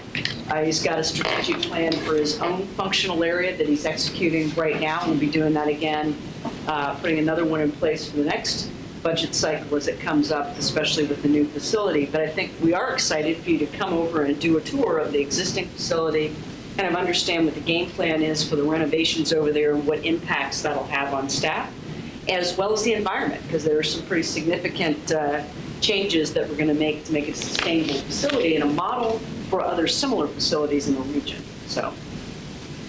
I think that the idea of looking at who else might do some of the basic stuff in the community more efficiently than us is a great way to go. But we should establish what the standard is. You know, I'd asked a question about Wheelie. You know, who owns the trails, who's maintaining it, what level of quality is acceptable. You know, and you shared one. You know, does it look at least better than what the private contractor is doing for the cluster? Now, that might be the standard, but what is that? And then how do we get to that standard most efficiently, and how do we manage to it?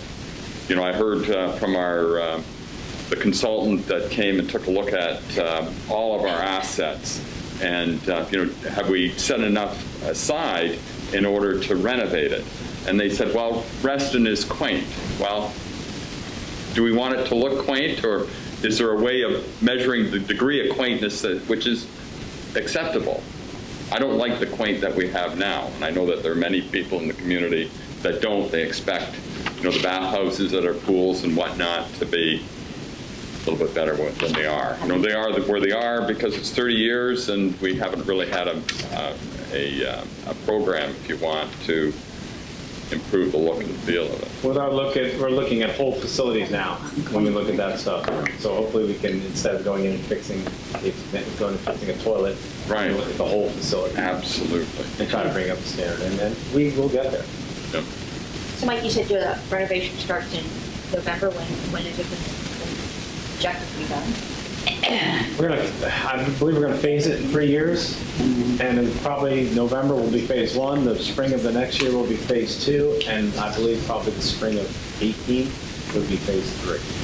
We'll do our office section first in November of 16, which will spill into 17, and we'll do our shops, our mechanic shops and wood shops in 17, and then we have a separate facility, a separate building across the parking lot, which is our storage facility, which we'll do in 2018. Any other questions? Not, I will hand it over to Laura Kowalski. All right. Sherry. You move the mic. Okay. See where the signage is blocking it. It's black. You can move it.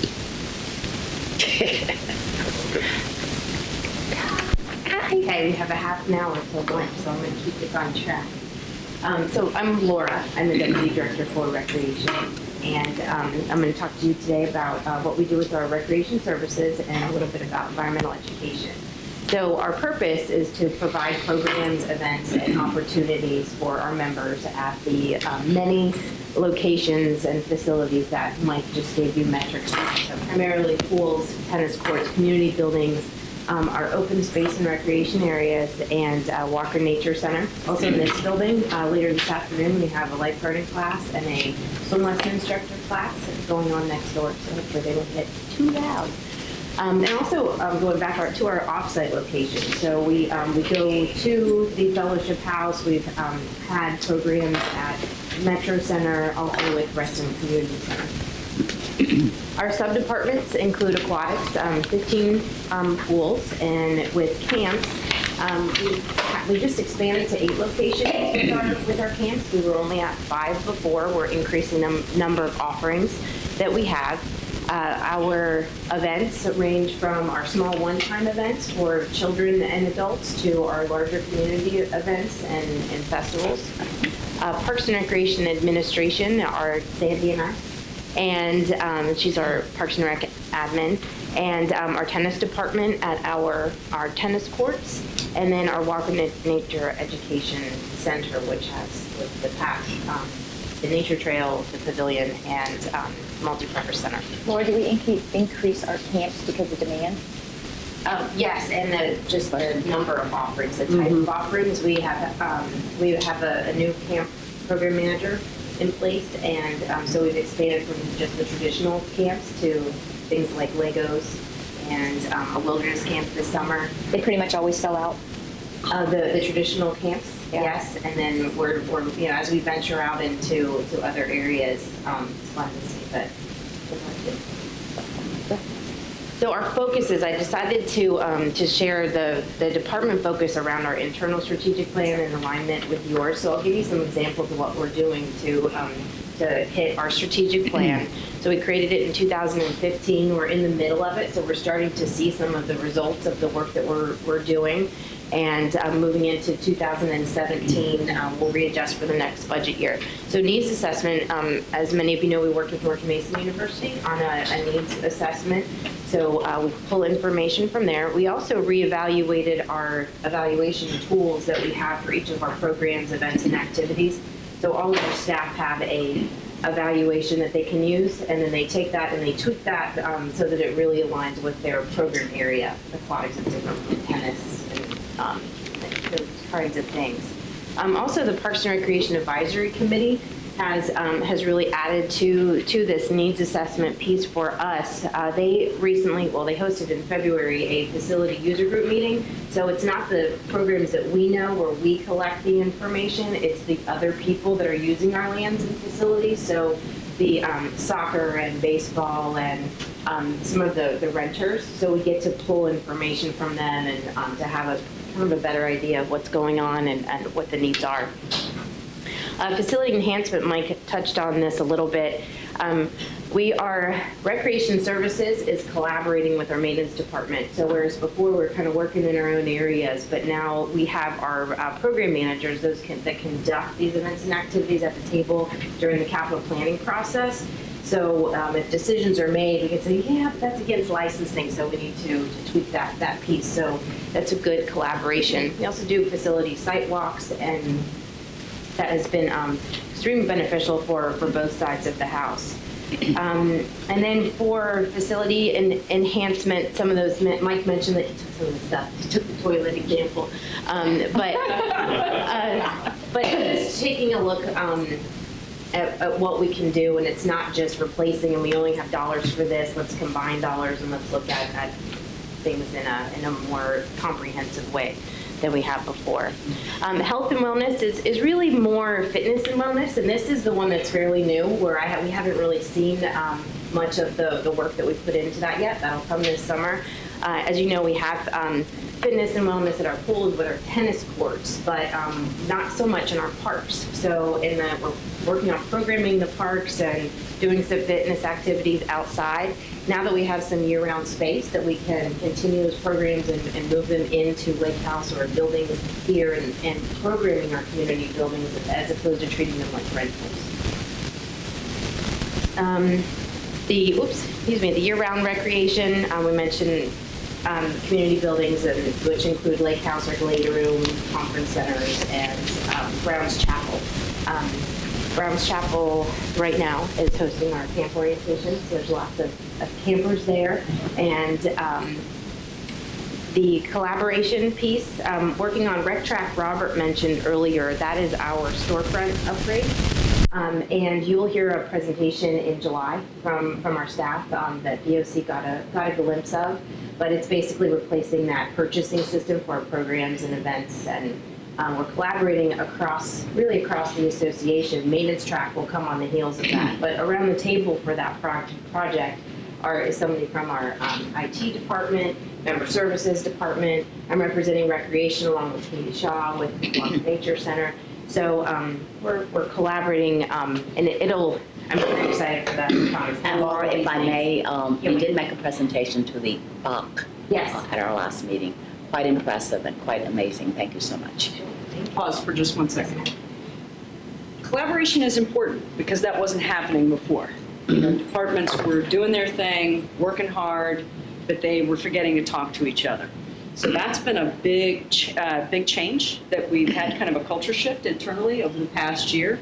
And while I'm not going to say difficult at first, because when you're used to going down a particular path a certain way, being told to change direction, people stop and they question. And I have to say my entire team has been very good at embracing the request that I made, that they talk to each other and make sure their teams are talking to each other. And it's really we're showing the benefits of that now. So as Laura was discussing on collaboration, just with the Rec Track new purchasing experience, that cuts across for a lot of different activities that we did, just as she mentioned on the facility enhancement, how she and Mike are talking with each other and getting their teams to talk with each other so that we're improving services, again, ultimately for the membership. We want to put the best product out there and most well thought out.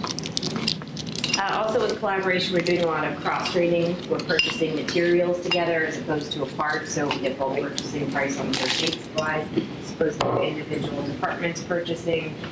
Working on one of their strategic plans. So I went and I participated in Mike's strategic plan session with his maintenance crew, so that was fun. Also we've changed our department structure a little bit. Dan Marinick is now our senior program director as opposed to only doing camps. He doesn't just do camps anymore. He does fitness and wellness and a larger variety of activities. Sharing our story, we work with Mr. Leone on sharing our story through articles in the magazine. For example, taking a story from a child that's received a scholarship and is now a camp counselor. It's those kinds of things. Is that a hog? It's just some words. Okay. Okay, so related to your strategic plan, optimizing member experience, a lot of the things I talked about all roll into optimizing experience, but one I'll touch on is with aquatics. They've rolled out their sort of a new initiative this year, which is Safe, Clean, Friendly, Fun. So when you go to the pools, one of the first things you'll see is the lifeguards have little name tags on them. Safety was great. The cleanliness was less than desired, so we worked hard. The aquatics team has worked hard over the winter months too, so I hope you start to see some of those changes implemented. And then leveraging technology back to Rec Track. Remember during the budget sessions that were mentioned, there were a few times I had to say, sorry, I don't have that information, can't get it, I don't have it. I will have it. I'm very excited, and it's really fast to get too. So what information would you like? Here you go, in a nice chart. So we're thrilled to do that. But also outside of Rec Track, we're using technology. Tennis Scores is a program that will help our tennis leagues be managed a little bit better. It's easy, intuitive, and so we were able to provide that and save a little bit of money on what we were currently offering too. Okay. Our overview. So we have 16 full-time employees, 6 part-time, which means they work year-round but on a part-time basis. And then we have 269 seasonals. That's a lot. They're here. Yay. But that's primarily for camps and tennis, camps and aquatics, and then there are some in our tennis department as well. So the cost centers are all listed there. They were the departments that I mentioned earlier. You can see through our budget here where we are. The variances in terms of revenue are primarily related to weather, and it's really in our past sales, and also a little bit within within camps too. This is through April. Our camp balances for parents are due on May 1st. So we're doing actually very well when you look at May thus far for camp revenue. And then on the expense side, some of these it is a timing issue with the gearing up of opening for the pool season. So some of those, really the invoices are going to be hitting in May. So that's it. My budget question. Yes. Our annual budget is 1.8 million. Mm-hmm. Year-to-date actual is 747. So we have about 1.1 million additional revenue that we're expecting. Now, I dug into that, and about 600,000 of that is for aquatics revenue. Mm-hmm. When do we typically see the majority of our aquatics revenue come in? It would be through June. This is a tough, I was looking at, gosh, this is April. These are April numbers because April 30. You know, all of the rain that we had. One of the things I mentioned was past sales. If it's raining, people aren't coming in. If it's hot outside, people are going to line up. One place that we did notice we're down in non-resident sales, so we're working with Mike on some additional targeting. So I want to wait and see kind of where we are at the end of May, but no, remembering Memorial Day weekend, what does it really look like mid to late June?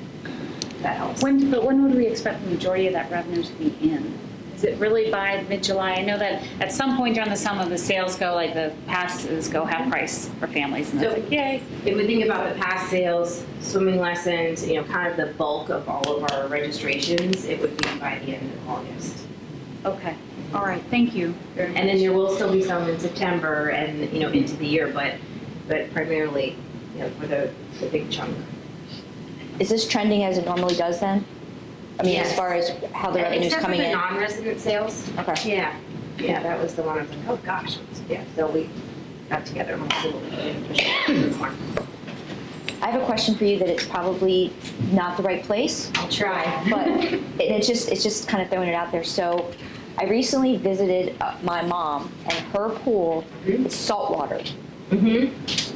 Have we thought at all about replacing any of our pools that way? Because it is awesome.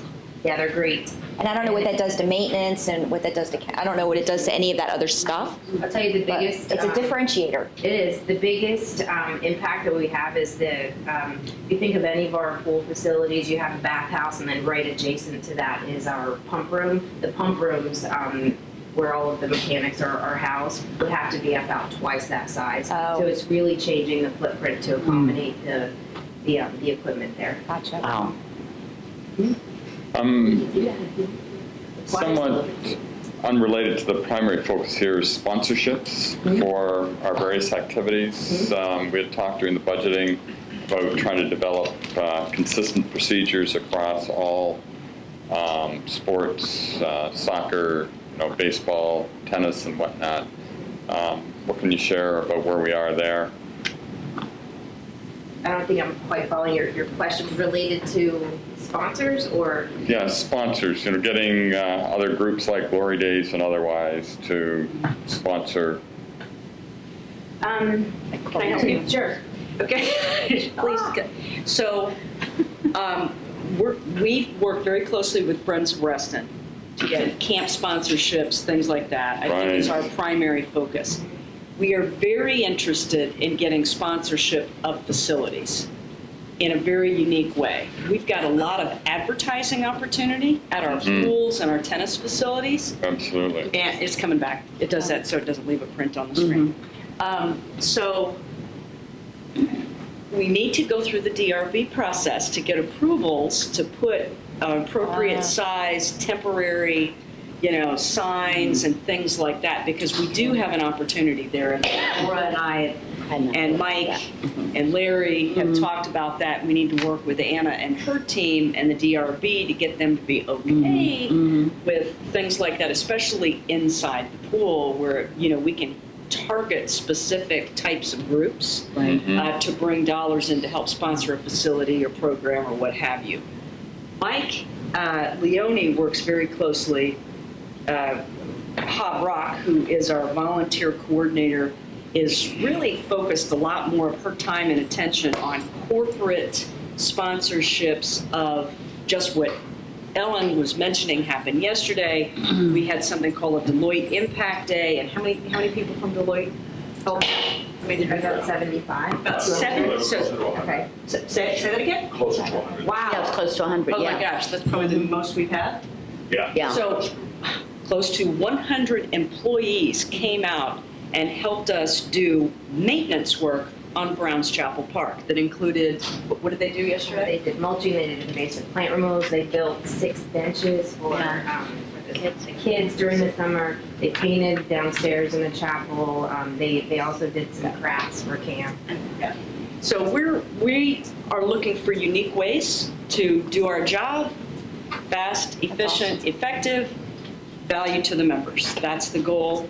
As you know, corporations don't pay us, right? So we try and find unique ways to give back. A lot of the businesses in the corridor want to find a way to do something for the association, and we're looking constantly. We got 2 new community support sponsors off of a whim. I'm a member of the chamber. I sit on the chamber board. Very close friends with the director of ethics at Leidos, as well as the same for Bechtel. We're looking for Community Service Day. What can we do? Bechtel did something, both groups did something for the first time with us, and they're like, great, it's right in our hometown, we can make an impact. So So are you envisioning you could have like the Deloitte pool? I'd love that. Is that what Yeah. we're thinking? Yeah. Okay. Yeah. Kind of like a stadium, you're naming a stadium, you're naming a... Yeah, have them be responsible for a facility. I like it. So that's the It could be the ultimate Deloitte goal. saltwater pool? We can work on that for you. Yes, we will work on that for I'm you. glad to hear, and that's why I raised it. I think there are lots of opportunities. It could come in very small ways. As you know, Glory Days had helped sponsor a year ago junior tennis. Right. They may be wanting to do more of it. I think that if we can be open and attempting to engage them. And we do that for triathlons that we hold and different races and things like Right. that. We do get help to sponsor those things. That's like- where my mind went. Well, we have a grant for this, but I didn't think Yeah, yeah, I know. these little Yeah. No, right across, I think that we need a spectrum, because depending on who they are, they may want to do different things, and if you can get them in a modest way, Yep. and over time you can take them up, perhaps we can have a Glory Day indoor pool or something. Right. Saltwater pool. Yeah. So we are, in addition to doing programming and maintenance, we are very focused on looking for sponsorship opportunities to get done what we need to. What could be a nice marriage between what Larry was talking about as far as how you get the new office complexes to pay up? Sure. It's just a different way than a write on this check per se. Right, exactly. Okay. Covenants. Right. It is noon. Would you like to take a quick break? Lunch is here. And we can do a working lunch if you want. If you want to just take a break for about 15 minutes to grab it and bring it in so that we can do covenants. Is that acceptable? My vote is working lunch. Me too. How about you, Mike? Thank you, Laura. Working lunch? Good stuff. I would rather have a working lunch because I can't stay till 2. Okay. Daniel? Yes, definitely. It's unanimous, working lunch. That's not allowed. Grab something, come back.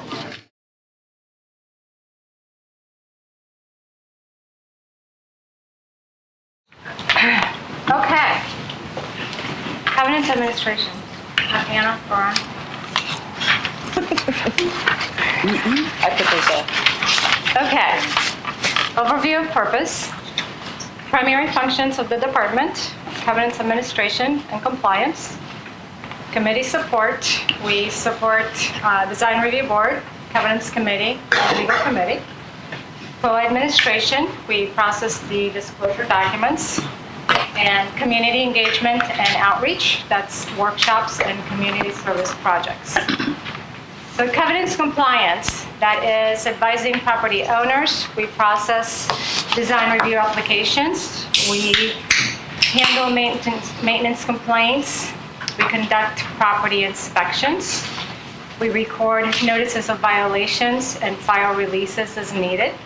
And we coordinate with legal counsel on court cases or any other matters that involve our departments. And of course, we maintain accurate property records, that goes without saying. Committee support. We produce agendas, and of course I want to reiterate, our committee support is for the Design Review Board. The Design Review Board meets 4 times a month. There are 3 panel meetings on the Tuesdays of the month, and then there's 1 full DRB meeting the 3rd Tuesday of the month. The legal committee and the governance committee meet once a month. So the committee support, we produce agendas, meeting packets, and the supporting materials. We prepare and mail meeting notifications, inspect and photograph properties before the meetings. Obviously, we attend the meetings, prepare and mail decision letters after the meetings, and record and maintain minutes for each meeting. POA administration.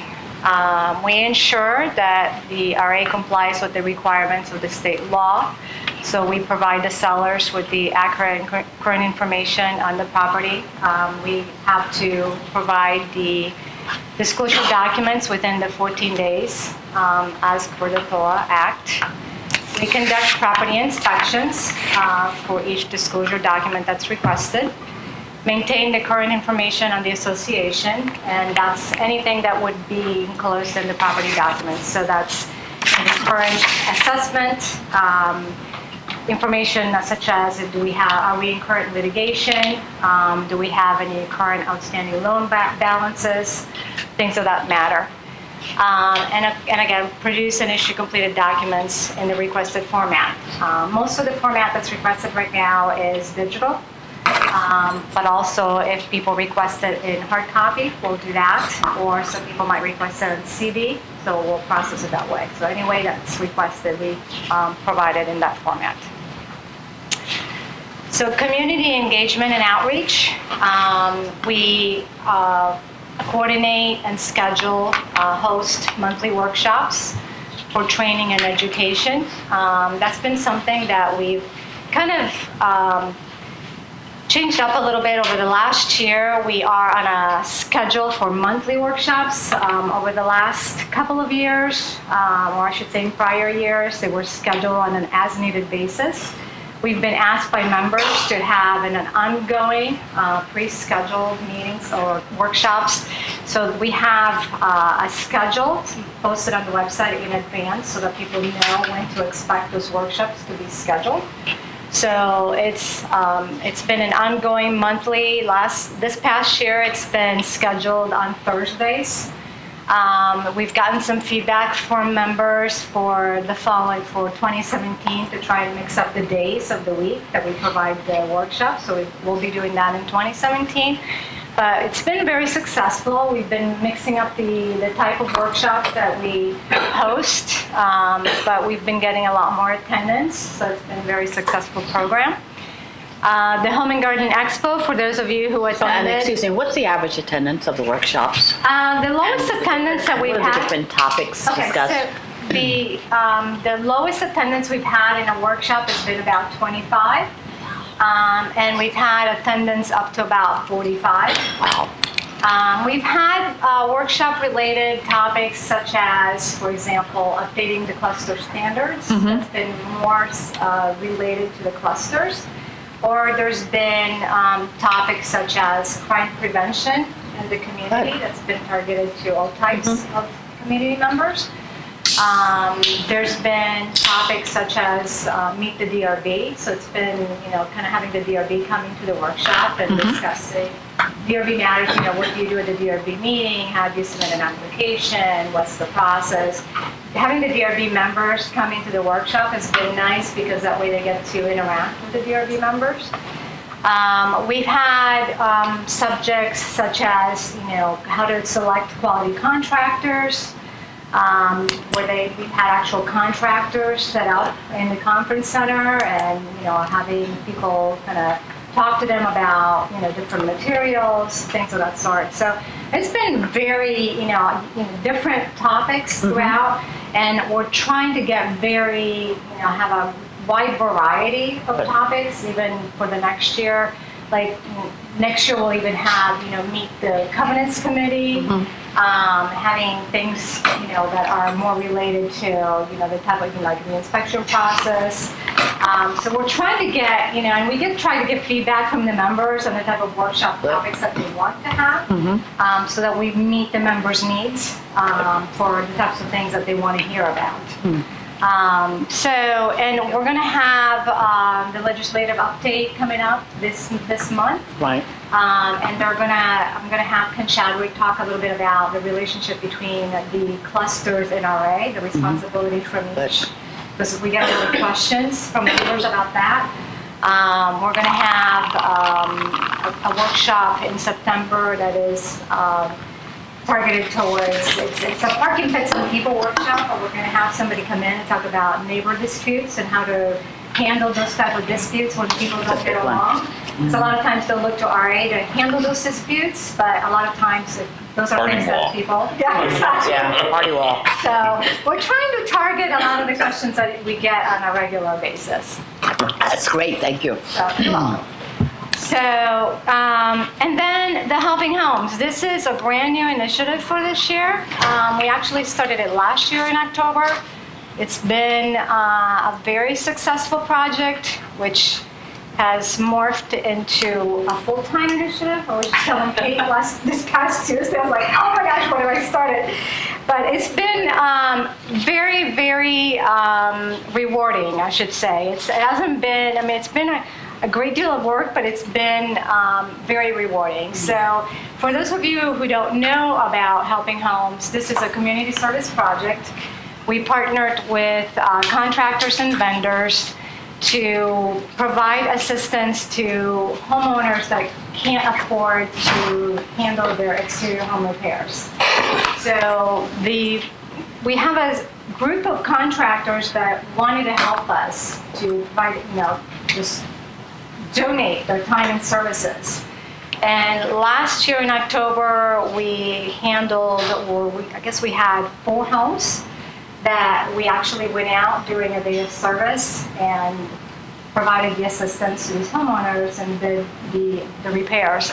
There was actually one home that sort of morphed into several months worth of repairs, and the contractors were nice enough to actually go into the several days and months after that day of service. But it was a pilot project, and it was a very successful project, and people were very receptive. We had neighbors that came out during that day of service that were, thanking RA for stepping up and helping. And the contractors were also very we really want to help. We really want to continue this. So we have decided to move forward and work towards making this an ongoing project. Right. So we have a committee now that's being formed with other contractors. We are reaching out into the community and networking to get other partners coming on board to help. We've networked, we have banks that are coming on board to help with funding. We have Friends of Reston that is helping with the fundraising. I'm going to put in a plug right now. We have next Wednesday, we have a 5% day at Whole Foods. Oh, cool. Where the proceeds for the entire day are going to go towards Friends of Reston. 5%. 5%? Right. No, for the entire Oh, day. for the That would entire be day. a great 5%. thing, wouldn't it? 5% of the proceeds for the entire day will benefit Friends of Reston, and part of that will go towards Helping Homes. So that will be, we'll be going towards the funding for Helping Homes, and that will help with, materials and supplies. But we also will be reaching out. We have a upcoming meeting with Mid-Atlantic Regional Manager for Lowe's, who's interested in also working with us on the project. So there's Got Home Depot? I'm sorry? Can we get Home Depot? Well, Home Depot worked with us last year. They don't have as much of an interest in working with us. Maybe with Lowe's coming, they might be a little more interested. Exactly. I think that it sounds like Lowe's is targeted more towards homeowners and Home Depot is more targeted towards contractors. Right. So Lowe's seems to have more of an interest in working on this type of project. Excellent. So, and apparently there's one of the directors on Friends of Reston that has a friend, his friend is the Mid-Atlantic Regional Manager for Lowe's, so he's got a plug there. So it just, all this networking is getting us into all the connections. And so it does take a lot of time to, get out there in the community and work, with all these, connections, but it's becoming, a great story to spend the time to see where this goes. But so far, it just seems to be a very worthwhile cause, and I think we're very excited about where it's going. Pause for just a minute, Anna. So the intent with, when she came on board, one of the things that I noticed right away a few years ago when I took over my position was that the image of the association was based on their interaction with us, especially at the covenants level, how you're maintaining your home, what it's like to go through the DRB process and all of that. And Anna had a real drive when she saw what I was looking for to come in and what can we do to help these community members. We have over 21,000 properties in the community. We have an aging community, and I don't necessarily mean the age of the property, but also the age of the population. What can we do to help folks stay in their home who meet certain criteria and needs? So she has taken this and the image of the association to a different level, which is really important. So we're not the bad guys who come in. We're trying to help these folks out legitimately, and we're trying, again, going back to that whole concept of looking at corporate sponsorships and getting dollars in and a helping hand to our members. It's helping all of us ultimately to maintain the property values in the community by having a project like this. So there are local painters, different contractors that see a real benefit to them because their name gets out there. Some of them don't even want credit, which is interesting. They just want to do the right thing and help. So I commend Anna for all of the time and effort that she's put into it. And when I have a staff person come into my office and say, this has gone bigger than I thought it would, what do I do? And all I can do is smile and say, great That's job. good news. That's good news. So I know she'll get a handle on it. It'll be okay. You'll put a good committee together. But I'm really proud of the work that she's done on that. I have two staff members in my department that have been also very involved with me in this project that have been very excited about it. So it's, I've had a lot of help with it, but they've also really committed a lot of time to the project. Would there be a way, eventually, that I could, as a homeowner, go in to, pull up information on my property, see what paint colors, fixtures are permitted, click, see vendors, click to order, and then maybe RA could get a portion of that revenue. I know there's click revenue. If you purchase something this way, a portion of the proceeds would come to us. Interesting.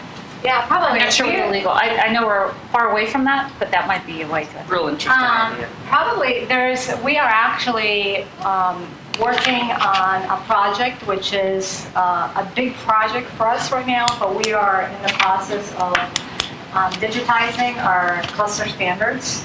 But I think at that point, once all of that is digitized and on the website, and I think that would be a process where you could probably do a click and look and order. Then I think we probably could get those vendors to be part of something like that. Because in order to do that, you have to be digital. And you have to be able to do it on the website.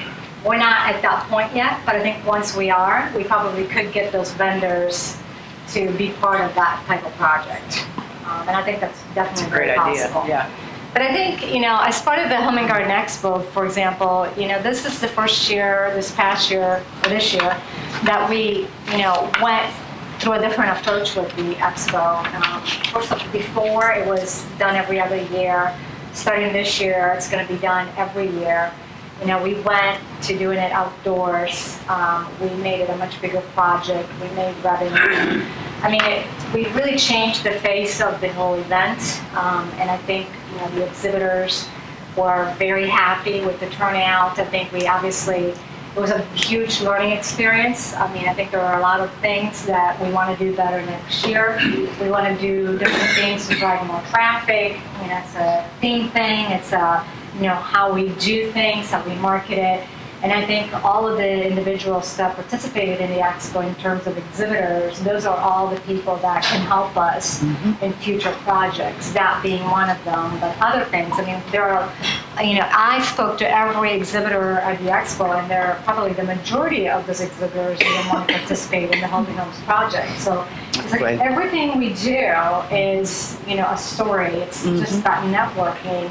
You have to get out there. It's like I knew when I started my job, I've been here almost 2 years, and I knew that it wasn't a job that I could do from behind my desk. You just can't. It's not. If you want to be successful, in a type of job that, is part of a community, you just can't sit behind a desk and be successful. So department focus for 2016. So we started several things for 2016 that started at the end of last year and kind of obviously continued in 2016. Two big things that were part of sort of the RA strategic plan, leveraging technology, were introducing new systems and workflow efficiencies. There are technology upgrades for our department were the document scanning project and smart webs. The document scanning project was involving digitizing all our property files, and SmartWebs was the replacement of our database. It replaced a very integrated system. Both of these two projects have now been completed. So we're very excited about that because those were huge milestones for our department, so we're very excited. The document scanning project has just been completed, and SmartWebs was fully implemented probably by the end of January. And the staff is very excited. It's got a mobile application. They can go out in the field and do inspections with their iPad, so it's very efficient. Revising policy and procedures to ensure that they meet operational needs and comply with company guidelines and current legal requirements. I can tell you that I'm just not the type of person that takes anything at face value, so I've been doing like the Spanish Inquisition in my department for everything we do.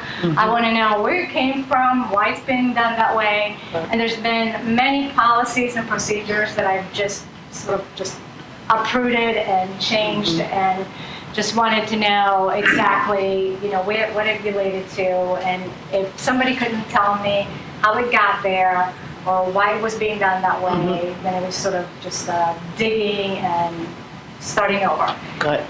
We are, as a matter of fact, going to be presenting to the board a brand new policy for procedure for our inspection policy, because there are many times when homeowners will ask us, why do you do your inspections this way, or how do you do your inspections? And there's nothing in writing for what our process is. And so I wanted to make sure that we had something in writing, a step-by-step process of how we do our inspections, what we inspect, A through Z. And so it's taken us some time. We want to make sure we had every step covered, what we do, what we don't do, and make sure legal counsel had reviewed it.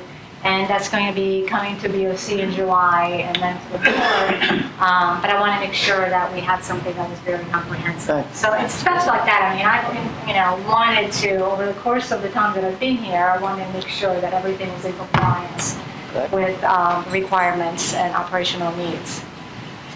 So another things, and I should say these are probably not necessarily in any order of priority, because these have been all very important. Another thing was the implementation of a more positive compliance approach with members. Definitely wanted to open the door to more communication and more, obviously, more open door communication, and expressing a desire to working together with the members. Before, it was very impersonal, and it was either, for lack of a better term, it was either our way or the highway. And now we just wanted to be more positive with the homeowners and just work with the members in a way of, we want to just really work with you to resolve the issues. Figure out what each member was dealing with, and have it be a one-to-one and look at every situation as an individual situation and not take everything as a boilerplate situation.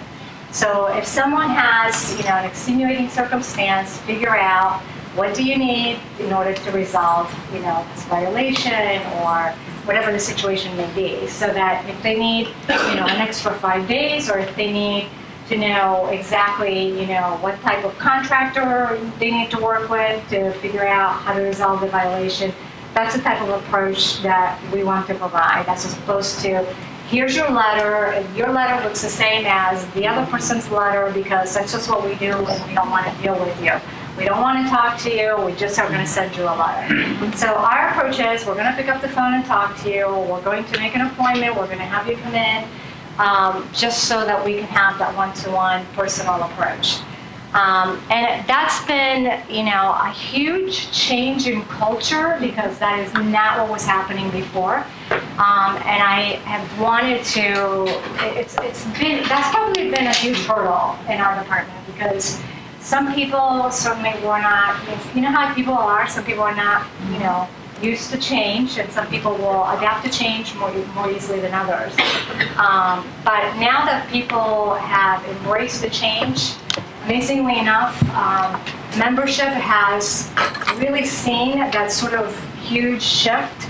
And now we've had, Sarah showed me an email a couple weeks ago from a member that sent her an email and said, thank you for the inspection. And I've never sent this type of email to anyone. I've been in Reston for 25 years and I've never, thanked anybody for an inspection. But it's that type of change that we're seeing. We're seeing, different, people being much more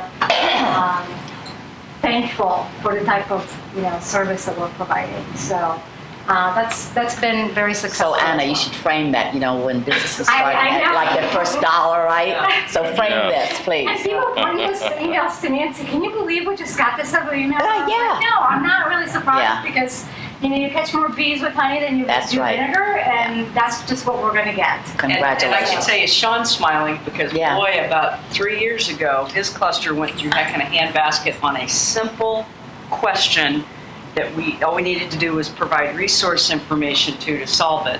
And I'm still glad that he's chosen to still be, part of the association and an integral part, especially with the fiscal committee. But he knows what Anna's talking about in prior behaviors. So it's been a shift.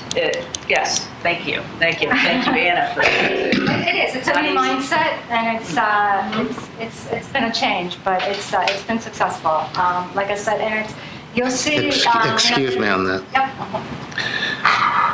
This is a very positive change, and quite necessary, and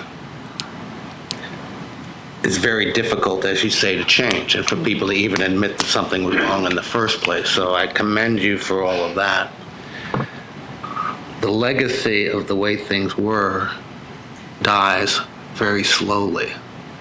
So I just want to remind you, and talking with the real estate community, I can get you in touch with a lot of people. They're still very sensitive to the way things were. And if you have that one incident where it feels like it's the way things were, you're going to retreat back 3 steps from where you are. So this is one area where I think we really need to stay on it and keep pushing forward with this. How many of your evaluations of reviews of the properties are generated by home sales versus other types of reasons you'll be out there? Well, so as a point of reference, last year we had 1,031 resale disclosure document requests processed. So every one of those will generate an inspection. So does that answer your question? But how many inspections do you do other than when somebody's selling a home? Okay, so we had,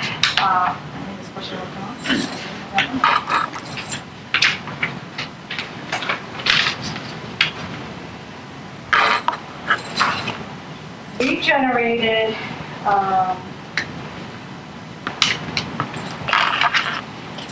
First of all, as a point of reference, I should say, we have 8 advisors that are currently doing inspections on a daily basis. And every advisor has between 1,300 and 3,000 properties in their portfolio that they're managing. So we are doing inspections probably for 3,000. We're doing about 3,000 inspections at least a year that are not POA. Okay. So 25%. Just from real life experience on this, it's hard for me to get a handle on who's being inspected and why. And you see a lot of aging neighborhoods here. It's hard to say whether it's the cluster or the association or you guys who are responsible. But somebody may be selling a house, so they get the thorough investigation, something gets cited, which is fine. It should be that way. And you look across the way, maybe from here to that screen, there's a neighbor with a shutter that's at an angle and front door which looks like it hadn't been refinished in 30 years and all kinds of other stuff. And nothing happens with that. It's almost as if, well, if you're at my house and making sure the shade of the deck on my back is the same as it was originally, and you make a big deal about that, what about the guy with the hanging shutters? Especially with these aging properties and aging communities, and look and feel of the community is not limited to how the streets look. So neighbors are very reluctant to complain about neighbors. Almost totally reluctant if you force them to put it in writing. They don't want to fight the neighbors. They don't want to be on written record and any of this stuff.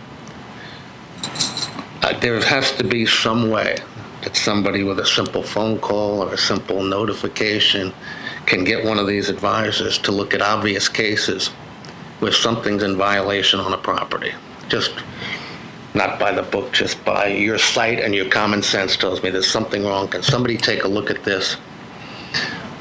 Shouldn't take that much time. Just check it out, and whatever you think, just take some action on it. I think there's a lot of that going on around the community.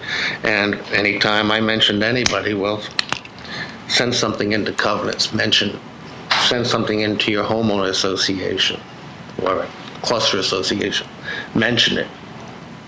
Most of them are reluctant to do that. They just don't. It just kills the conversation right there. Forget it, I'll keep living with it. Can you send it in anonymously?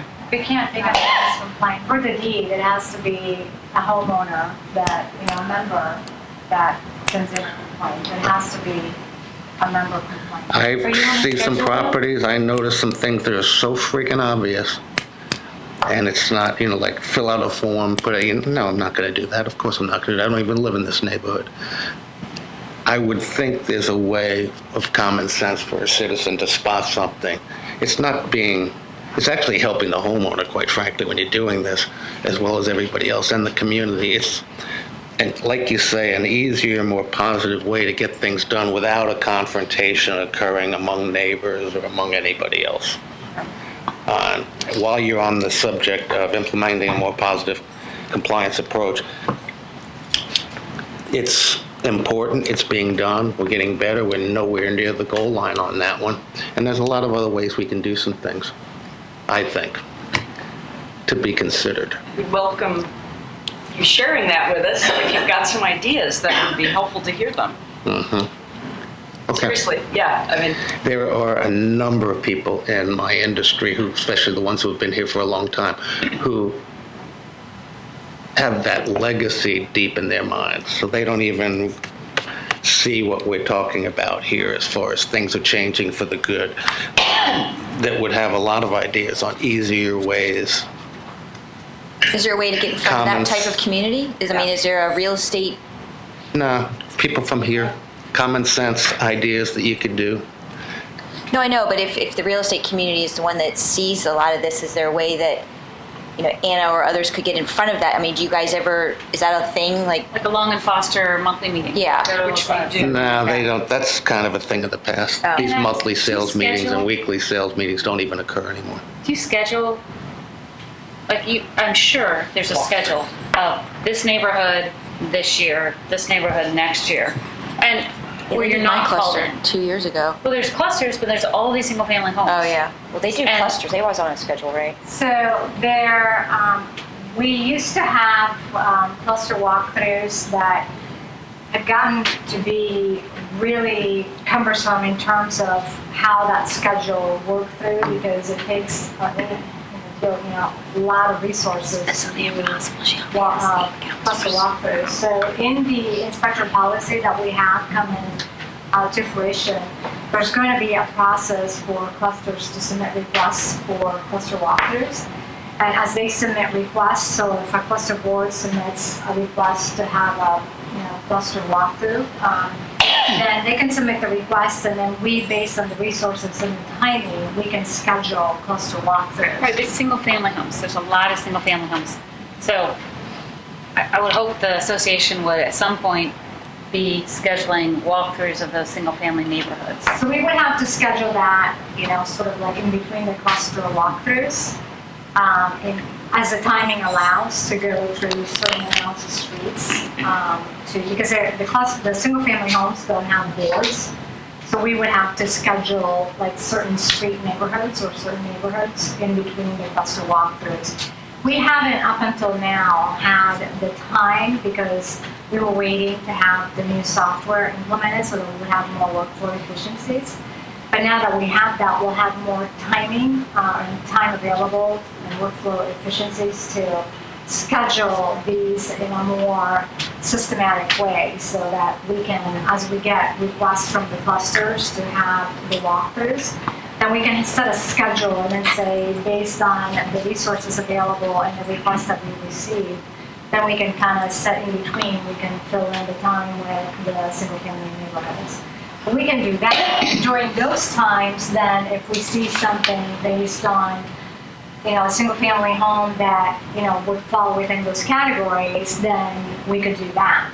But right now, based on the Reston guidelines, we would not be able to take an anonymous complaint. But I'm sorry. Okay. But I hear what you're saying. I know. I hear what I'm mentally processing how we could. We know we've got an inspection in a neighborhood, just as you said, for a disclosure document. How can we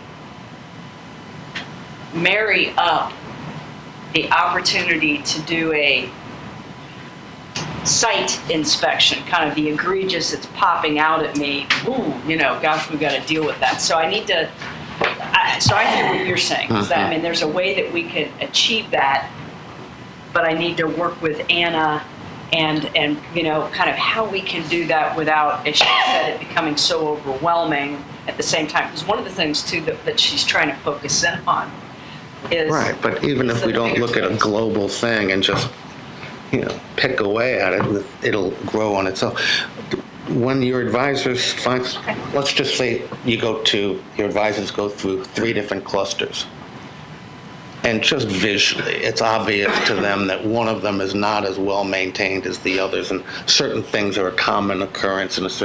Do you go to the cluster association themselves to try to tip them off that, hey, you guys need to be a little more diligent, or how do you deal with something like that? With the clusters.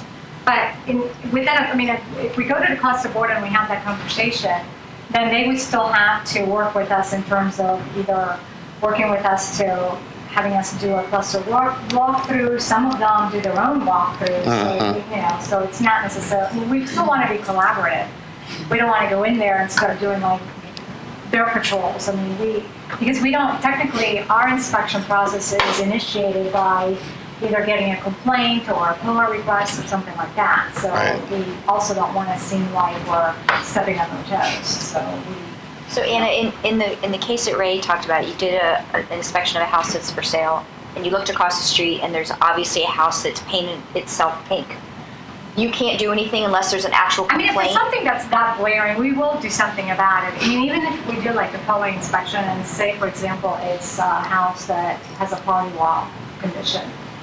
If we do something like that, a party wall condition will, automatically require us to look at the adjacent property because it's got a party wall. And if the house adjacent to it has a condition that, has a glaring violation issue, we will cite the adjacent homeowner. Okay. So, I mean, there are going to be some conditions where if there's something that's glaring, we will. So your hands aren't tied that tight where you couldn't, if somebody saw something in.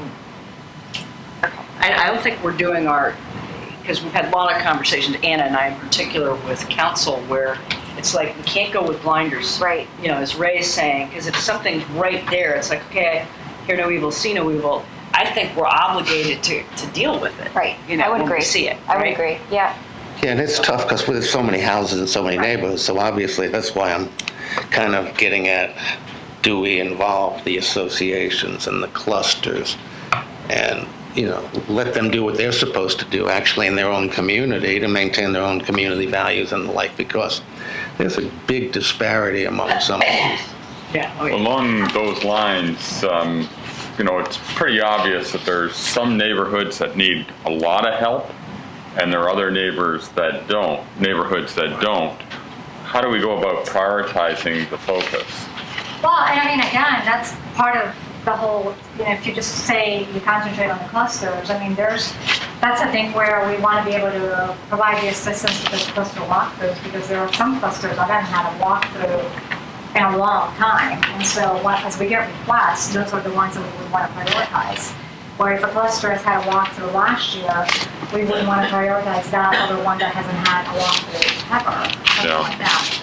But They have to request it, or we can just initiate it? Well, I think we would want to start with the request process. That way, I think if say that a cluster had come through and said, we haven't had a cluster walkthrough in 20 years, or they don't actually have the resources to do it themselves, we would want to be able to provide that assistance first. I think some of the worst, I don't know, but I'm just suggesting that perhaps some of the worst just don't want to walk through because they know it's going to mean effort. And so I think that there's value in us. I know when I was campaigning, huge disparity. And I was thinking, there's also the issue that, I think we probably could provide the service of just riding around and seeing what properties need to have, violations cited. But, I mean, the reality is, like I said, we have, 18,000 active properties that are right now being actively managed. And we have 8 people managing. How many did you say? 18,000. no, that's why I'm raising it. We understand We're going to take the time to just drive around and see Yeah. what properties need to have a violation cited. We would need a whole lot more No. staff. What I'm proposing is, that level sounds pretty good, but given the spectrum of what's out there, there's probably some areas that really need attention for a host of reasons that aren't doing anything.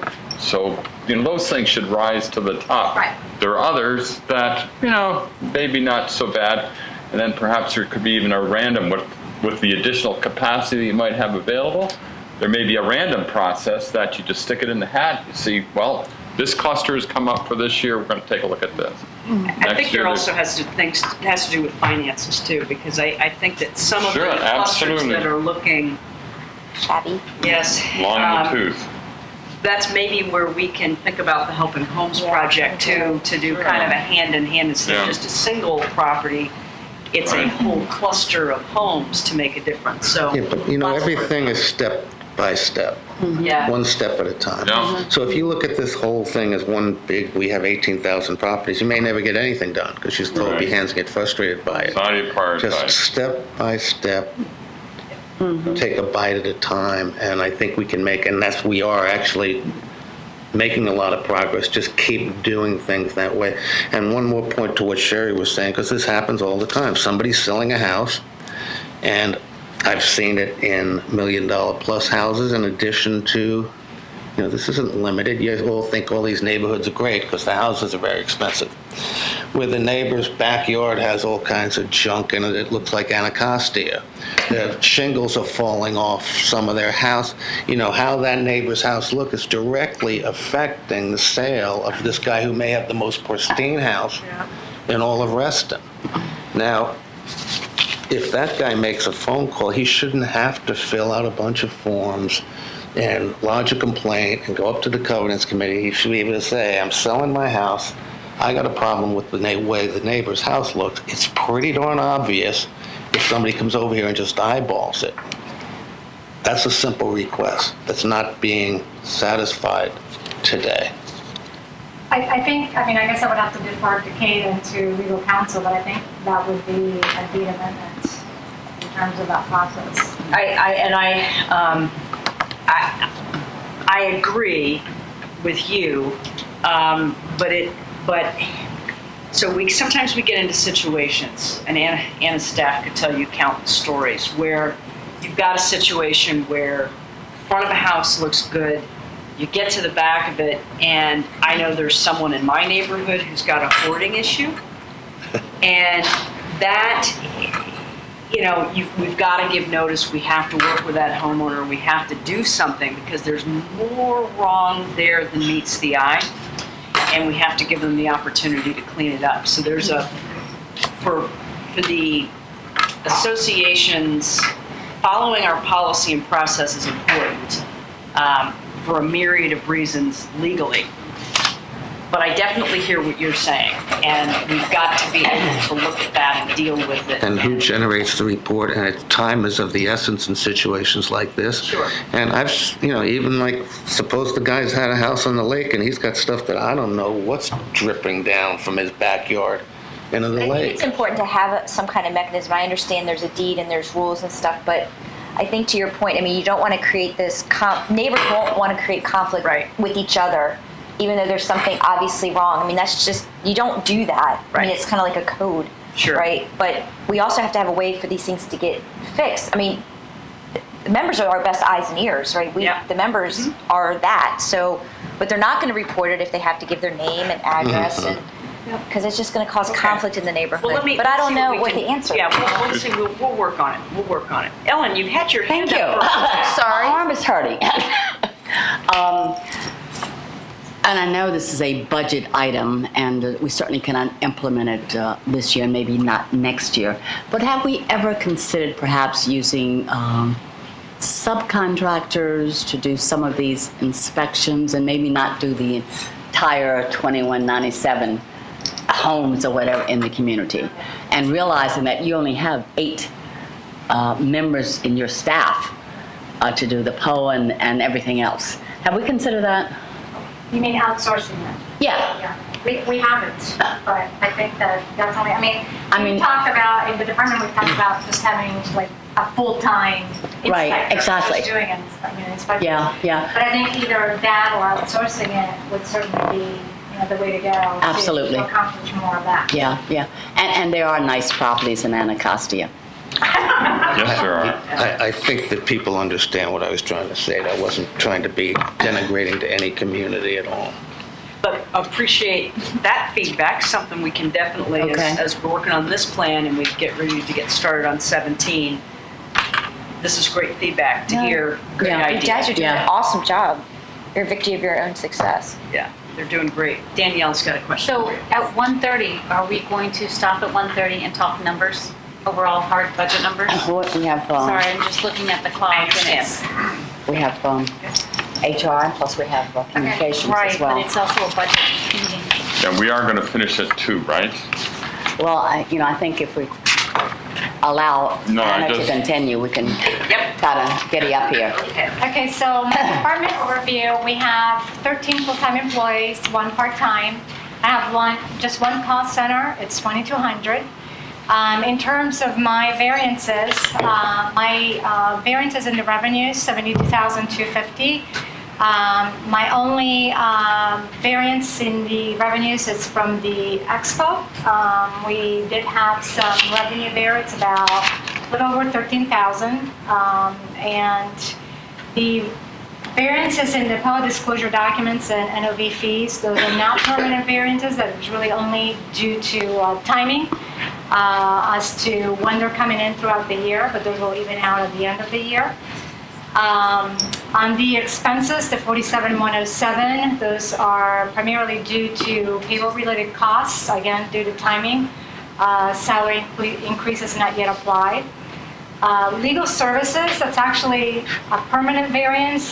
We have reduction in expenses. And again, I will say that that is based on the fact that we've not had to expense as much in legal services because our staff is not having to send as much to our legal counsel. And we're actually releasing more NOVs than we've had to file because, again, our staff is working with the numbers more closely. And we're actually within the department reaching out to members in terms of trying to collect on judgments. So we're being very thrifty. And we actually have the attorney's office calling us, asking us why we're not sending them more business. So we try to do a lot within our department. So that is why we have a reduction in expenses there. Court order repairs and staff training, those are just costs not yet applied. Court order repairs we will be doing later in the year. And staff training, we do have a CAI class that the staff will be taking in October. So those are just costs that have not been applied to the budget yet. So those are my variances. Any questions there?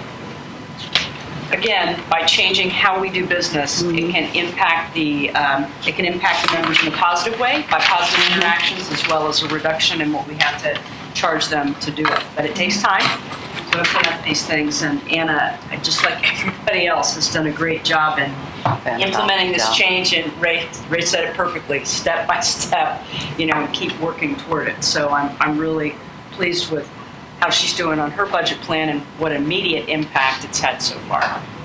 I don't want to spend money, so I know. I make it balance. I like that. Okay. I turn it over. Sorry, I want to touch on Danielle's point. I know that Ray said that he needed to leave at what time, Ray?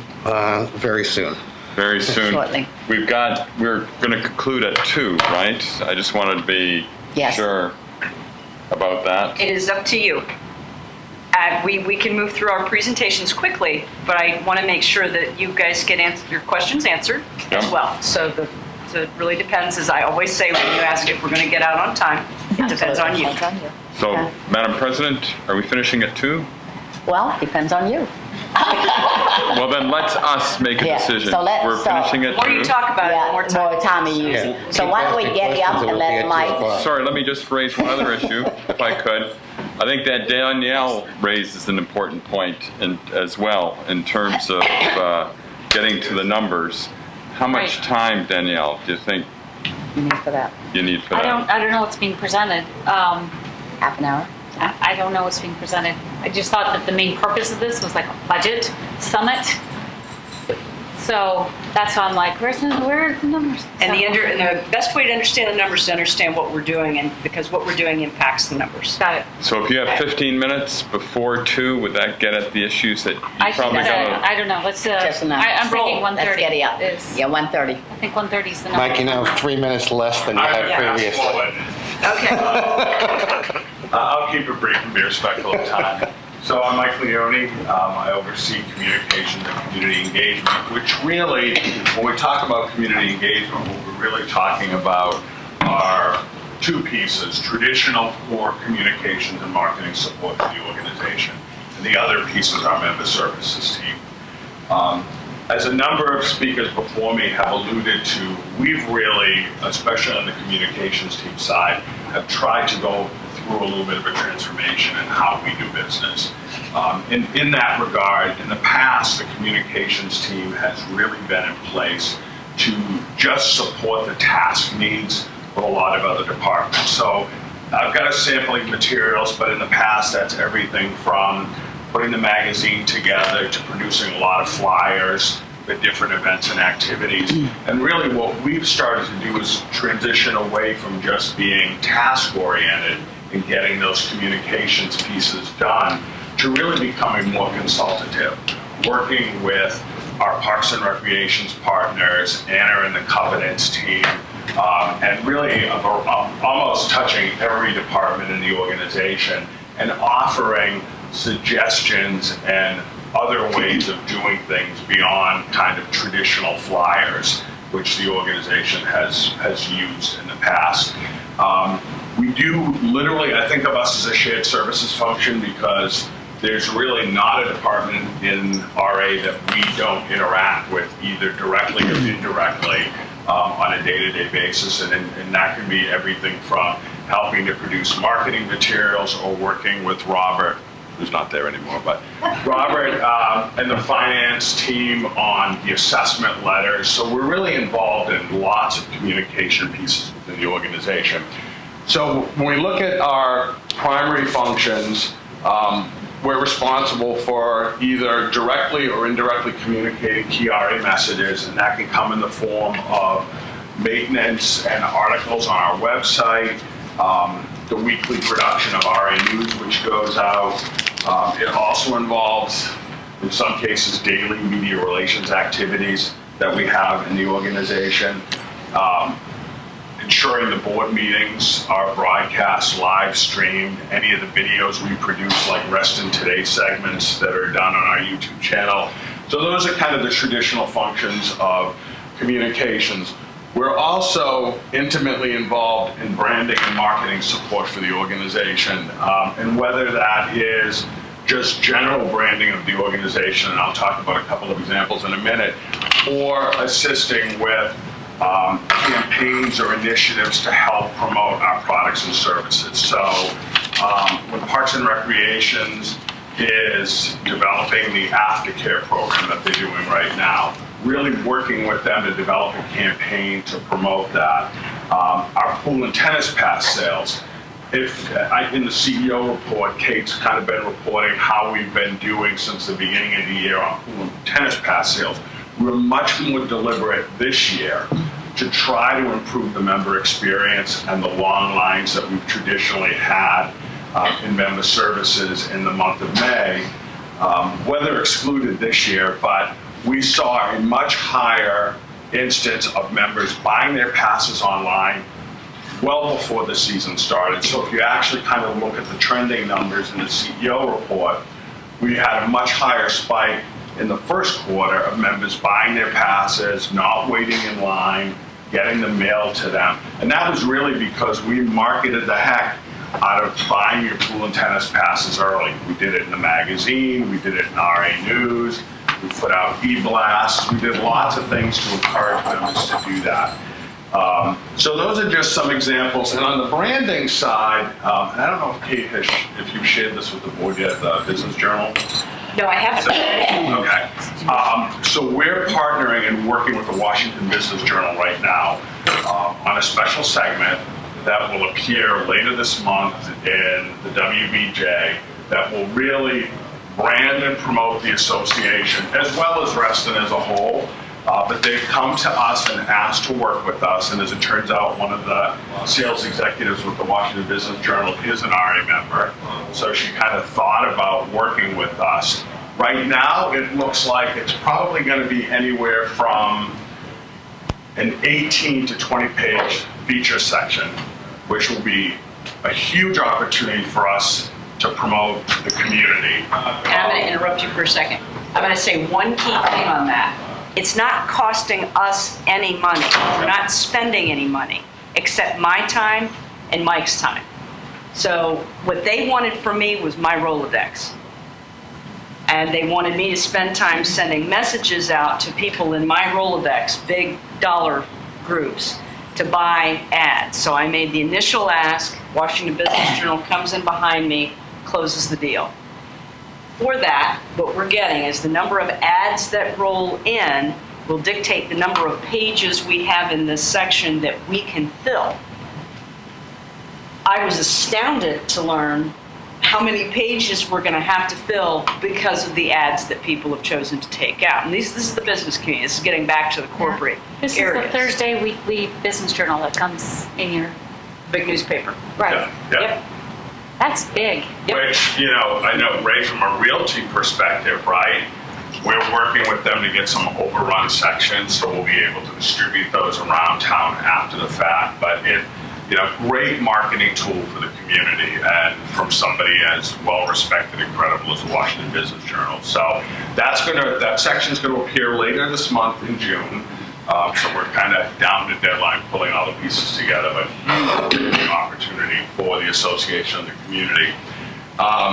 Building and strengthening relationships, staff and board and the community, member engagement, whether that happens in the form of our volunteer programs, and you're all familiar with her and the great work she does. Kate talked earlier about our Deloitte Impact Day yesterday. We're really focused That not was just... me, not Kate. No, I talked about it earlier this morning. Yeah. I'm only rattling you. Okay. So we're not just trying to engage members kind of on a one-on-one basis through our volunteer efforts, but really putting a huge focus in 2016, as Kate mentioned, on going after some of the corporations, the Bechtels, the Lidos, these organizations that we've not had a relationship in the past, but are looking for community service opportunities and are working closely with us. And then really key focus, especially for our member services team, delivering a high quality member experience by providing top-notch customer service. And I think if any of you have gone in and interacted with Lisa Singer's team in member services, I think you'll notice a huge improvement. They really work hard. It's not just about being transactional and doing the key function or task that the member is in for, but it's really about taking a few minutes and talking with them, offering suggestions for, do you know camp registration's opening in a couple of weeks, trying to seize those opportunities. And I think you'll also notice we're much more retail focused as well. So one of the things that Lisa and her team are doing, and again, it's part of the customer experience, is we sell a lot of merchandise in there. We've got, it's swim season, we've got swim diapers, goggles, all of that. It's not just about keeping them on the shelf, but if you walk in, then you'll notice with more of a retail presence, having them right by the line. So when the member comes in and they're waiting in line to buy a pool pass, or they're at the counter, the kids' swim goggles are right there. And that is helping to drive some non-assessment revenue for us. Can I interrupt you 1 second? I have an anecdotal story, and I'm going to apologize to Danielle for taking 20 seconds on this. I recently had an experience with a home seller who has been in Reston a long time, somewhat ornery about RA and skeptical about everything. And he had some questions. I said, why don't you go up to member services and just ask them? And he was very reluctant. I don't want to go through this again. And he went there and he called me back. He said, I can't believe how not only knowledgeable they were and they answered all my questions, but how pleasant they were. And things are much better than I remember them years ago when I came here. So that is happening. Thanks for that. It's good to know that, and I'll share that with the team. Yeah, thank you. So really, everything that we're focused on in communications and member engagement really lines up with optimizing our member experience, leading sustainable change because we're communicating it, we're bringing volunteers in, fostering community engagement, and really looking at, and I know that the board had asked last year in the budget process, to look at ways where we can leverage technology more and begin to move away from so much print material if we can find some other ways to do that. Our focus for 2016, developing and implementing a comprehensive program to sell advertising space in the association's digital and print communication offerings. Been a huge focus of my time, at least in the first half of 2016. We've done some pretty amazing things. If you look at on the budget side, we're slightly ahead of budget on our publication ad sales. We were nowhere near that in the past. We brought the whole process in-house. So again, from a collaboration perspective, where in the past we had an outside sales contractor that was selling our magazine for us, taking a 20% commission on every ad sale. We're doing that all in-house, 100%, partnering again with Robert's team. They're doing all the billing and collections. We're doing all the sales in-house, and it's been relatively easy. So we've been able to capture that revenue and keep it here.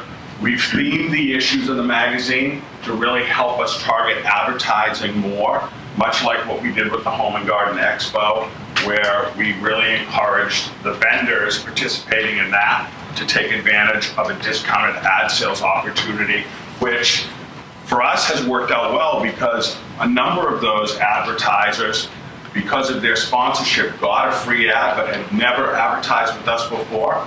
We've picked up 2 new permanent one-year advertisers as a result of that opportunity in April with the Home and Garden Expo. Developing campaigns to communicate the value of RA's recreational and environmental opportunities. Again, as I talked a few minutes ago, targeted campaigns around pool and tennis pass sales, leveraging the magazine so that we can tell our story. Laura mentioned that a little bit earlier.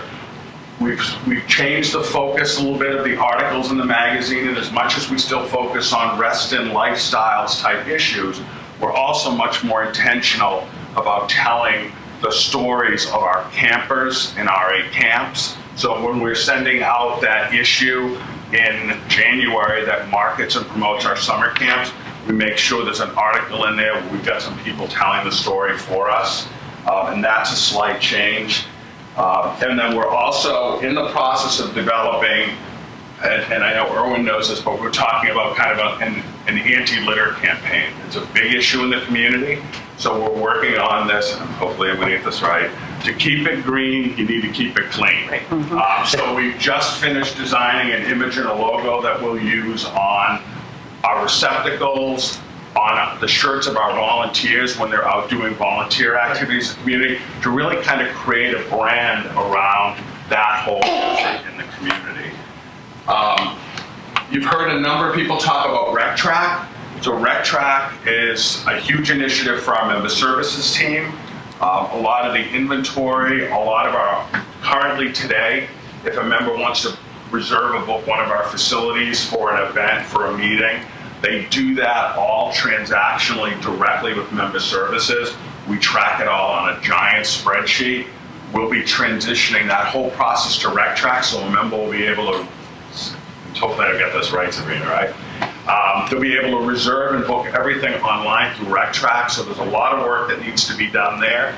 And there's an opportunity for us to begin to simplify the RA website as really sort of being the landing page that you'll come to in the organization. But we've got a really deep website with lots and lots of pages. If you've ever sat there and kind of click through the layers, in some cases you can go down 9 layers for information, which is much too deep. Rec Track is going to give us the opportunity to move a lot of that detailed information around our parks and recreations and Walker Nature Center programs to the Rec Track site. So we're going through this whole inventory process now on content and identifying what those transitional pieces will be. And then again, supporting our strategic plan, maintaining our media relations activities, continuing to retain the relationships and building on existing ones.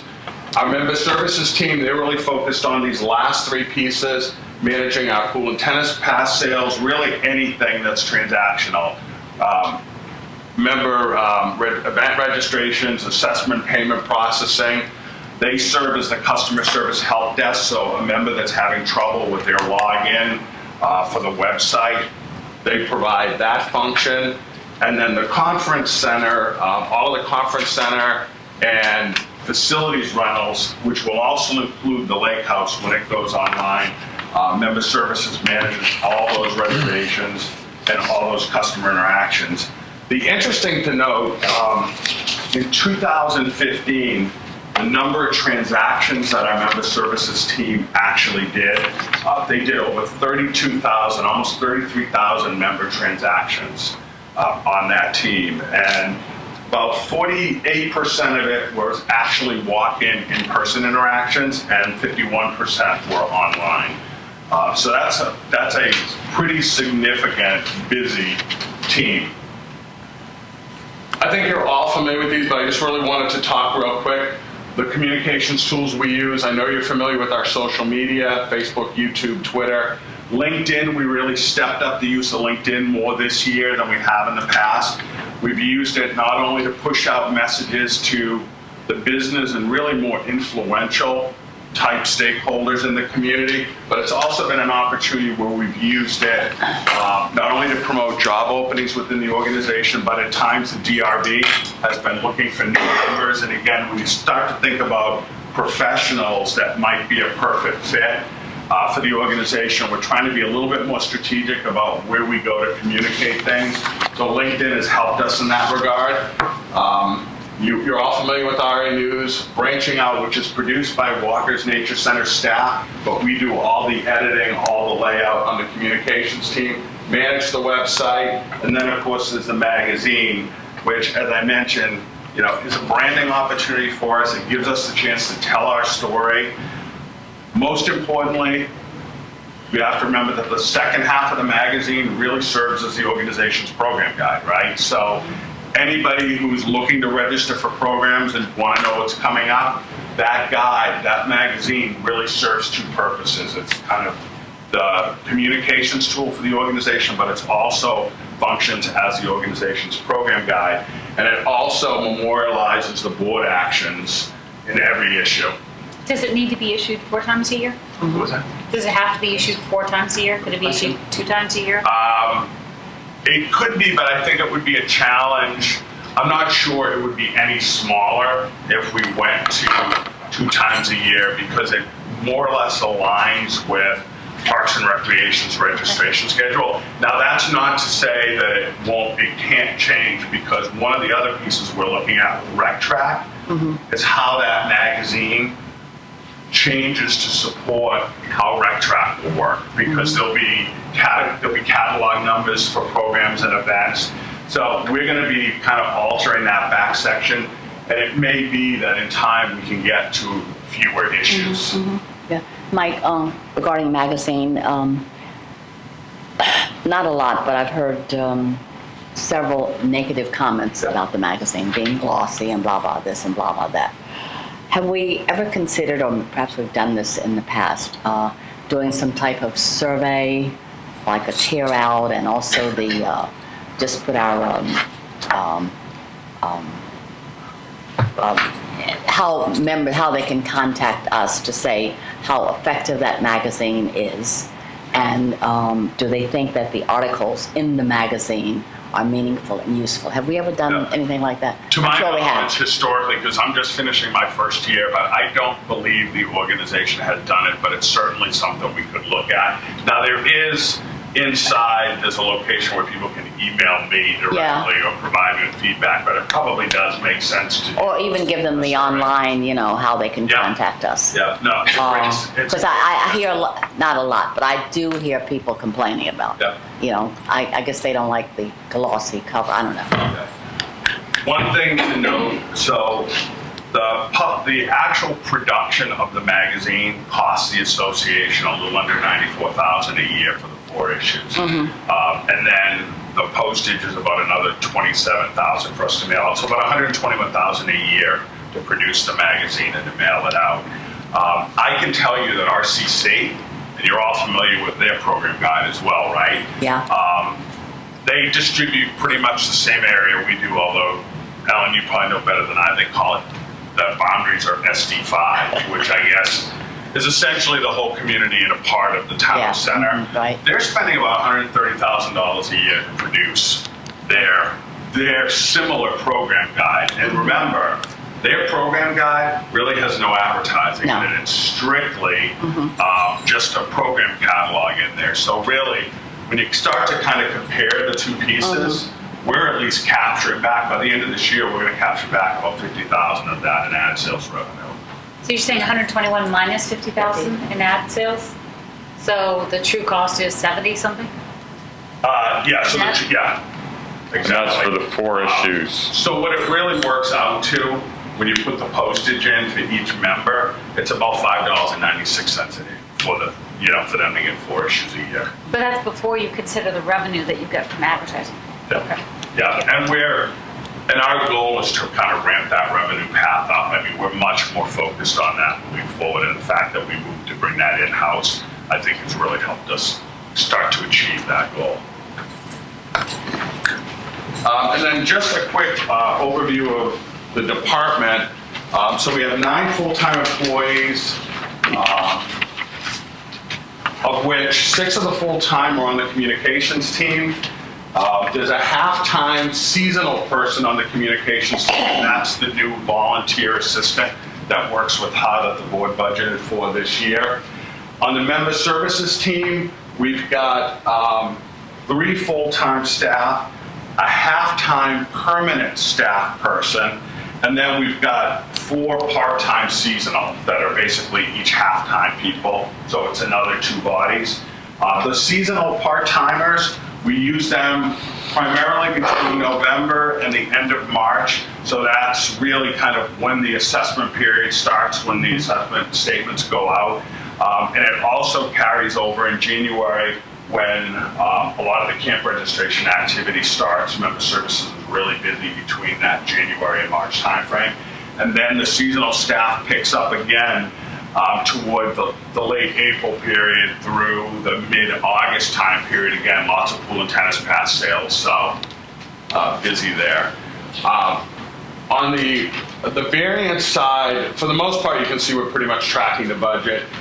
We're down a little bit on revenue. That reflects we're down about $2,000 on conference center bookings this year, but we're working aggressively on some marketing to see if we can recapture that 2,000, and we've already seen more activity in May, which isn't reflected in these numbers from April. And then on the expense side, we have some savings primarily for some timing issues due to some merit increases that we're actually catching up on now, and we were a little slow filling a part-time member services position back earlier this year, but we're now fully staffed there. And then there's some savings on timing related to Reston Magazine. The April issue, the postage didn't hit till May when the mailing was in late April. So we've already evened that out at this point in the year. Questions? Great presentation. Thanks, good. Thank you, Mike. We appreciate you. Thank you. Thank you. On my way, Michael. Okay. Any questions on the? No, I've known Mike for the year now, and I've communicated with him a lot, and I just want people to know I have an enormous amount of confidence in him. So, I gotta go. This Mike. Thank you. Which Mike? Leon. Yeah. Yeah, he's no confidence. Yeah. I would definitely never say that about Sandra. I'll take that as a Time compliment. today, Ray. Okay. I'm going to try to keep you on schedule. Yeah, thank All you. right. I'm sorry I went longer than It's okay. So that, yeah, 2 minutes. She's got actually 5 minutes. According to Mickey. Okay. Melissa Kelly, Director of Human Resources and Admin Services. I am going to move quickly, but stop me if you have questions. So nothing that you're going to see that's not pretty much in the vein of traditional HR on this first page, which is, our focus right now, recruitment. You saw the numbers on the seasonals that are coming through the door right now, 90 camp counselors over at Browns Chapel today. Personnel management, employee relations, training development, have both things that you hear about at the board level. We brought project management in from George Mason for a subset of our staff. We also do a training series that's internal, developed by my staff and myself for the managers to keep them fresh on current issues related to HR and personnel management. Compensation and benefits, that's not only benchmarking external, but making sure internally we're keeping everybody equitable. Employee engagement, pretty common sense. The last 2 are more in the admin services vein. So headquarters facility management, that's a relationship that's been growing over the last year. We've got new ownership here in the park. We've seen a lot of the landscape changes. Luckily, we've got, Larry's been involved with some members of natural areas and some of the landscaping we've heard about. So that's been very positive. And I have a member of my staff, Kiana, to thank for that. Internal administrative support, we do have some surge needs that Kiana she's half split between HR and admin services. And she basically keeps us from having to hire that extra administrative person for a little bit of additional bandwidth. That's what that is. Department focus. The top one directly ties back to costs, so that's the reason I make mention of it. So increased focus on our wellness program and improving based on biometric results. So every year we have access to the Kaiser van that comes and does a biometric screening on our staff. What we're seeing is not unusual. We've got a lot of great tenure. Coming with that is what we're seeing is with age comes blood pressure, some of those common issues. So we're targeting that through our wellness program in coordination with the vendors, especially Kaiser. Kaiser's really helping us out with targeting those specific issues. We're a small employer, so we don't get a lot of claims experience. We can't get that information because we're too small. It ties too easily back to a person. So Kaiser doesn't give us that claims experience. So we're trying to get to that through a different way, which is through the biometric results. Leveraging technology, performance management module came along with our ADP payroll. So we're just trying to push through not doing so much through paper. So that's another way to put technology in along with the onboarding process. Right now we're doing access database to track all the paperwork coming back from 200 some odd lifeguards and 90 counselors. So we're looking at more options there. I'll speak to quickly here positive recruitment branding and rehire rate. In one of my next slides, I'll talk about 85% close to rehire rate on CVs. Just terrific. It keeps our costs down for recruiting, and we also established some pretty great loyalty within families on the lifeguards in particular. Ensure organizational effectiveness through succession planning. That was a board ask. We have been focused on key positions and identifying successors. Now we're moving more into the vein of identifying high potentials. What do we need to do with those people that maybe have some growth opportunity within the organization? Fulfill and analyze first administrative support needs. That's kind of what I just spoke to with Kiana, and assisting with strategic planning and reorganization. So you've heard a couple of the departments that have been working through some reorg. We have 89 full-time and 3 part-time. These are year-round staff folks. So when those, you see those numbers, 300 to 400 seasonals each year. Last year, they spoke to our rehire rate was pushing 85%. I do think that's going to come down this year once we're all in. Some of that has to do with our new camp director. He did interviews on every single person. He didn't just rehire last year. So I think we're going to start to see some of that evolving as he sees them performing, that he may not ask some of them to come back. And I think that's to the benefit of the organization, but I do want to note that. Down at the bottom of the chart shows you kind of where we are against the Reston census. Reston census is a little bit aging at this point, but shows you where our staff is in green, next to, butted up against to blue, which is the Reston census figures. Department overview, I have 2 cost centers, 1,800 being HR, 1,900 admin services. We do nothing but cost money, unfortunately. But the expense line, we are actually to the good. That has to do almost in total to pre-employment hiring, the testing, so drug tests, background tests, because we have the rehire rate that we do, those costs are down.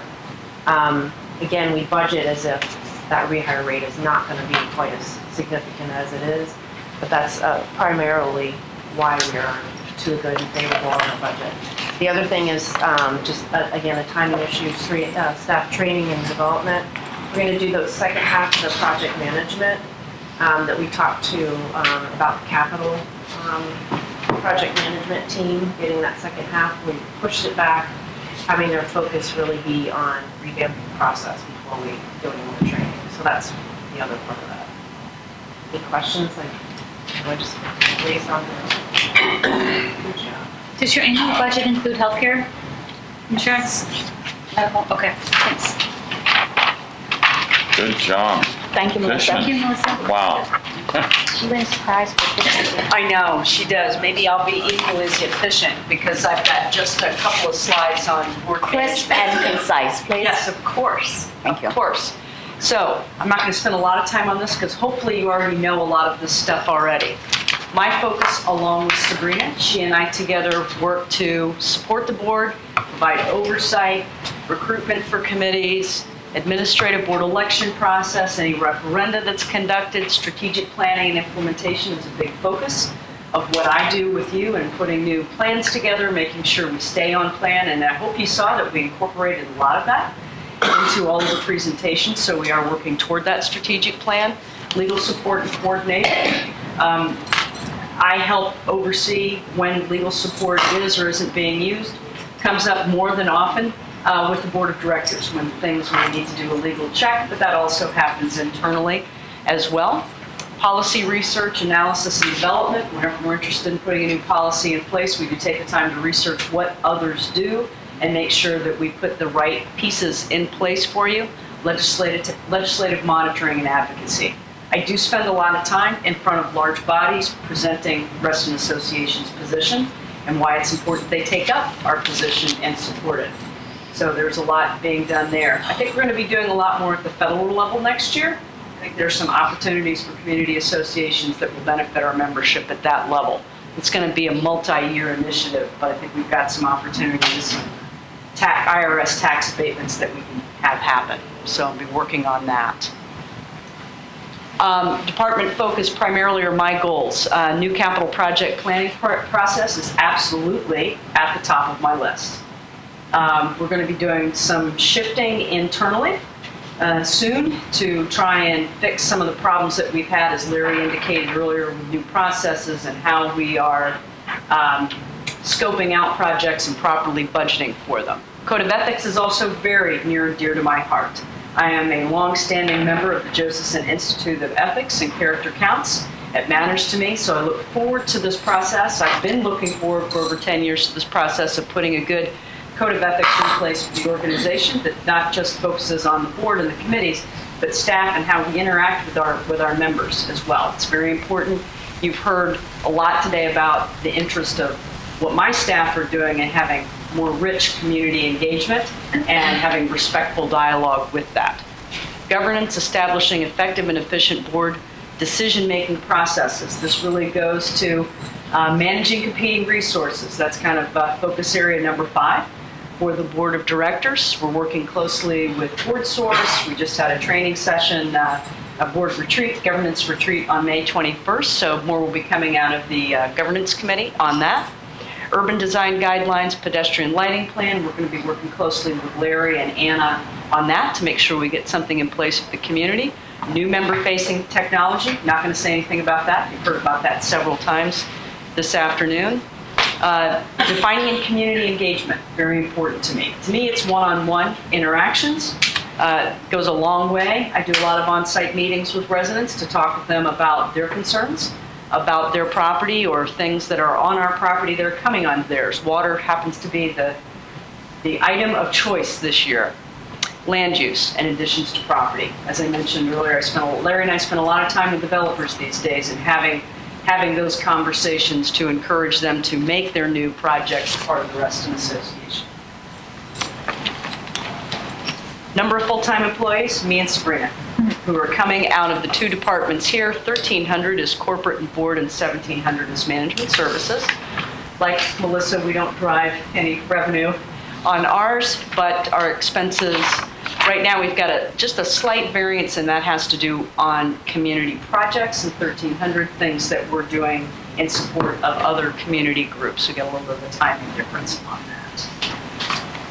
There. Wow. There. Impressive. Right? How do you do that? Any questions with related to that? Okay. So, what Danielle's been doing. All right. So the most, one of the things that is important is looking at variances. And of course, last month's lens got very sharply focused on variances. And when we've been talking to you today, we've been identifying different variances that are in the budget now that we've identified. There are a lot of permanent variances that we've identified as well. Some are things that we're just putting on the table because we have to. We have to make up a $430,000 difference, and I take very seriously what I heard our membership say in the past 3 weeks. So the first thing on the list is any merit or bonus for myself. That is on the table as a permanent variance, as well as we have some open positions in accounting that we're not filling for 2016 at this point in time. we will be filling those in 2017, possibly. Maybe not the full person, but Robert's looking very carefully at what his team needs. Although he needs some assistance right now, he's getting some contractor support to do a couple of things. But we're leaving 104 on the table. Probably not going to use all of that in the coming year. We'll see in 2017, but we're putting that on the table now as a permanent variance.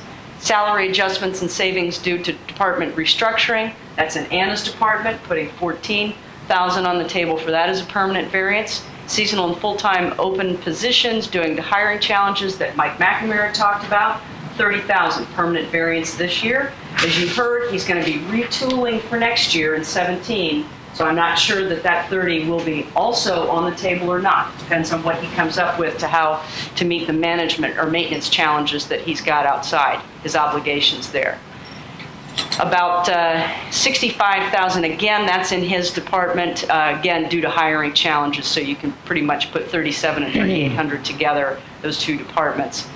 Full-time opening, a few months due to hiring challenges, again, 4,100 within his sphere, had an issue there, and we're putting the land use assistant on the table this year at $62,000. That included benefits.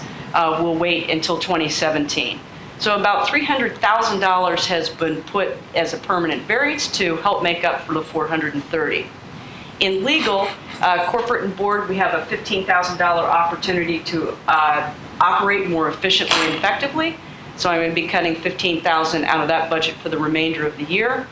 Robert and his team and how effectively they're doing their job and going and in adjudicating and trying to work with members on bringing in their dollars. We see an opportunity to save some money and new processes he's putting in place. So that's another $10,000 savings that we'll be able to achieve this year and hopefully carry on to actually 17. So some of this stuff is not just maybe 16, but there's the potential for 17 as well.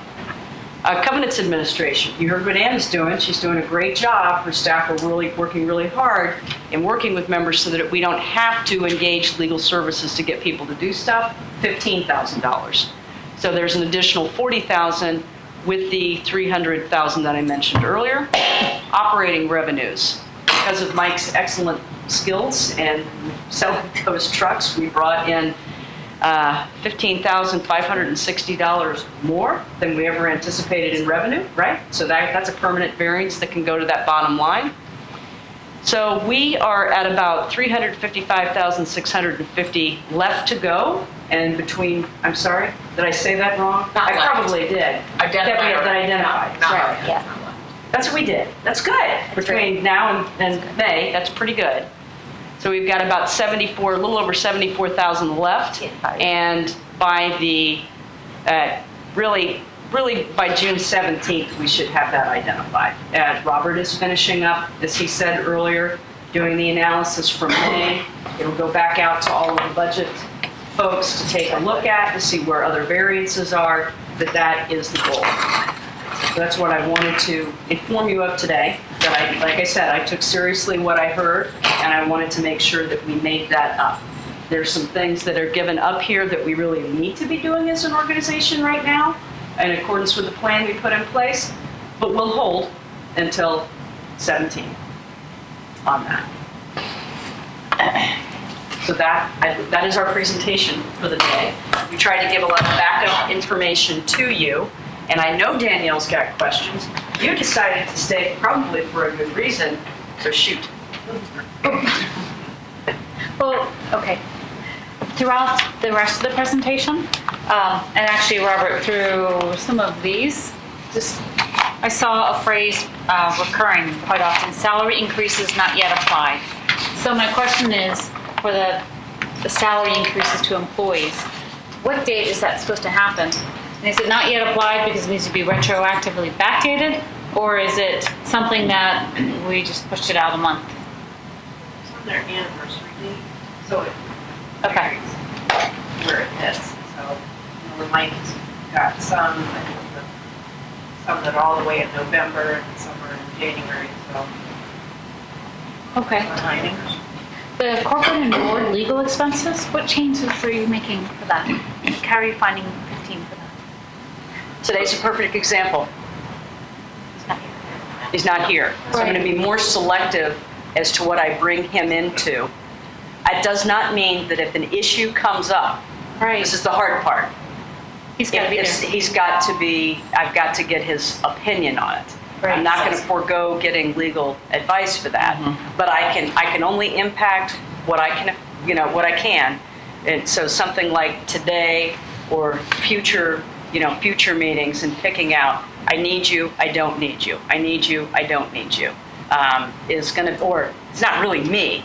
The board will need you. You need to be here for X. So I'm trying in anything that I can do to be more efficient and effective. And you had a very rich conversation about that last year during the budget as to when you wanted him to be present. Yeah. But I'm making an executive decision, especially today. There's no decision that you all are making. This is informational. I didn't see a need, and if I really need him to go, if something legal came up, I'll say watch the videotape and only watch this section instead of the full billable hours. Billable hours, exactly. I'm very cognizant of that. I support that position for sure.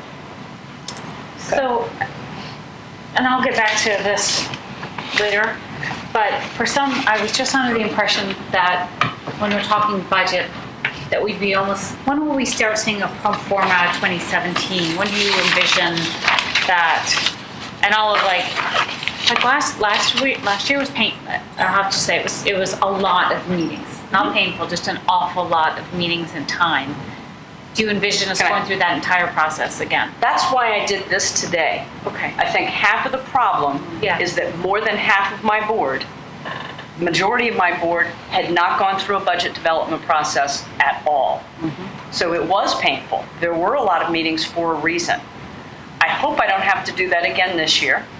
My intent was to give a good overview to everybody, a reminder as to what we're doing, and focus on, are we meeting plan? Are we doing what we said we were going to, what are our activities, and are we using our money wisely to do those activities? That was my intent. So in terms of budget development, as Robert indicated earlier, he's getting everything ready for the department directors to begin forecasting, right? They did an initial forecast. At this point in time, they're now going to go fine tune. Just as you heard, they learned a lot for the first 6 months and how they want to tweak, and that's going to impact the 17 budget.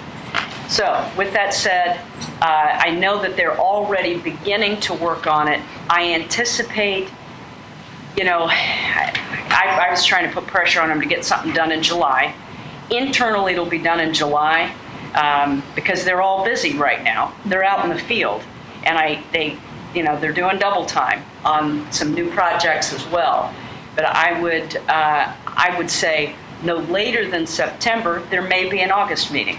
I'm going to forewarn you, just so that we can go over just a special meeting of the board. Here's the initial draft for you guys to take a look at. Okay? Is that fair? Oh yeah, I'm just wondering timing, and I assume I can invite my fiscal committee? Absolutely, absolutely. I would welcome that. Smiling, your committee, one. Not mine. I hope I didn't say anything. Yeah. Both of those gentlemen would be of great assistance. Yeah, very much so. As well as Right. my peers. Yeah. Right. I'd like to just make a comment on that. I applaud you guys really scrubbing the books on this. And I have to trust that all the salary or the seasonal openings and all the kind of things we're not doing, that nothing of grave importance will be sacrificed. Safety, all those types of things. So we're not overtasking others because we're not filling certain jobs, and safety and those kind of issues come up. If we're putting something on pause, I guess I'd like to know maybe what those pause items are, high level, just so we know kind of what we're saying, what we're signing up to if things that aren't going to get done. So, sometime in the future we say, why didn't you get that done? And you're going to say, well, remember, because I applaud all of that. It just, what are we sacrificing for like the Robert, your position and some of the other ones I just worry about. Kind of, Danielle, you said this earlier. Are we killing other people, and could that set us up for workers' comp claims? Which then, I trust that you've thought through all that already. Or people leaving. Yes. So we have to trust that you guys and your team has already thought through those important things, that we're not sacrificing somebody's health and Right. physical and mental health to. Right. Yeah, and I think those vacancies are there because we're trying to find a qualified person for those positions. We just don't want to put anyone in that position, and you have to hire and rehire, and then we're Correct. losing more money, right? Correct. Yeah.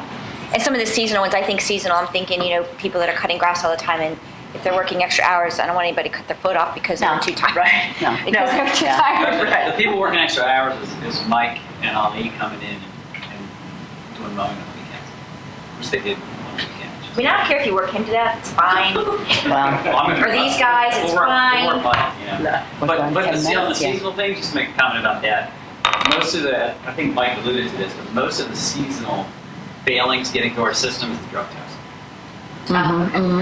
And then having So they're to more failing retool. of being yeah. So it's just, That a would lot be a of different. places don't have drug tests. Yes, that would be a little different. Yeah. Mental health might be better, but Yeah.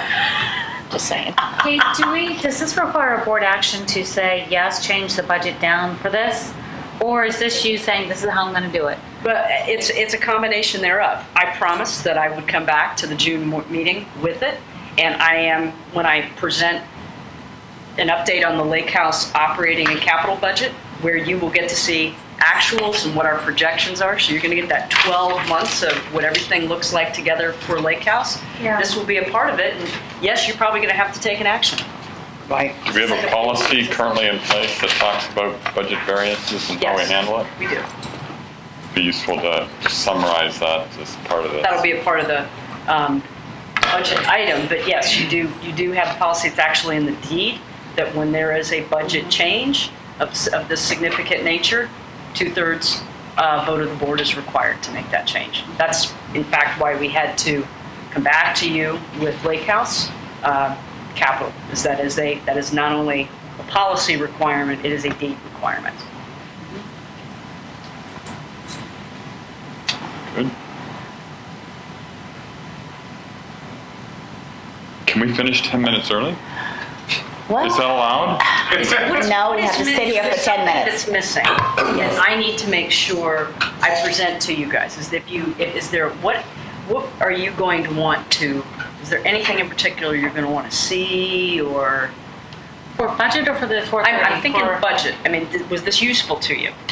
Well, I want to say, and I was thinking last year, that I sleep through it. I mean, this seems so much more meaningful and understandable to me, and I think to everyone. I want to thank the presenters and the information that you presented. I mean, this is a mega change than what was presented last year. And I know we're work in progress, but I certainly want to compliment your staff as well as you, and also the information that we received. I'm very satisfied with it. I learned a lot just because I'm new to the board, just hearing these overviews. Yeah, it's great. It was Yeah. very helpful. Extremely helpful. And It with was 4 hours. Yeah. Okay. On a beautiful Sunday. Yeah. Yes. Yeah, and with you, Sherry, it's much more meaningful because you're new, right? Yeah. So you get it, right? Very helpful. Good. I just think I need some time to, everything is excellent. I think this, all the board members, this permanent variance, I think we have to consult on this. And like Sherry said, well, what does this mean? What does this mean? This means that Kate and Larry are, at all that many more meetings. Does this mean, what does this mean for Robert? Some of these are definitely they've already happened. Like, we haven't hired the people and that's just gonna happen.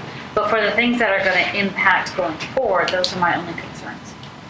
And let me make a very big qualifier. Yeah. Impact 2016. Yes. And I want to be very careful about that. Impact June 1 Right. to December 31. And then wait until August when I bring you the next set for 17. Right.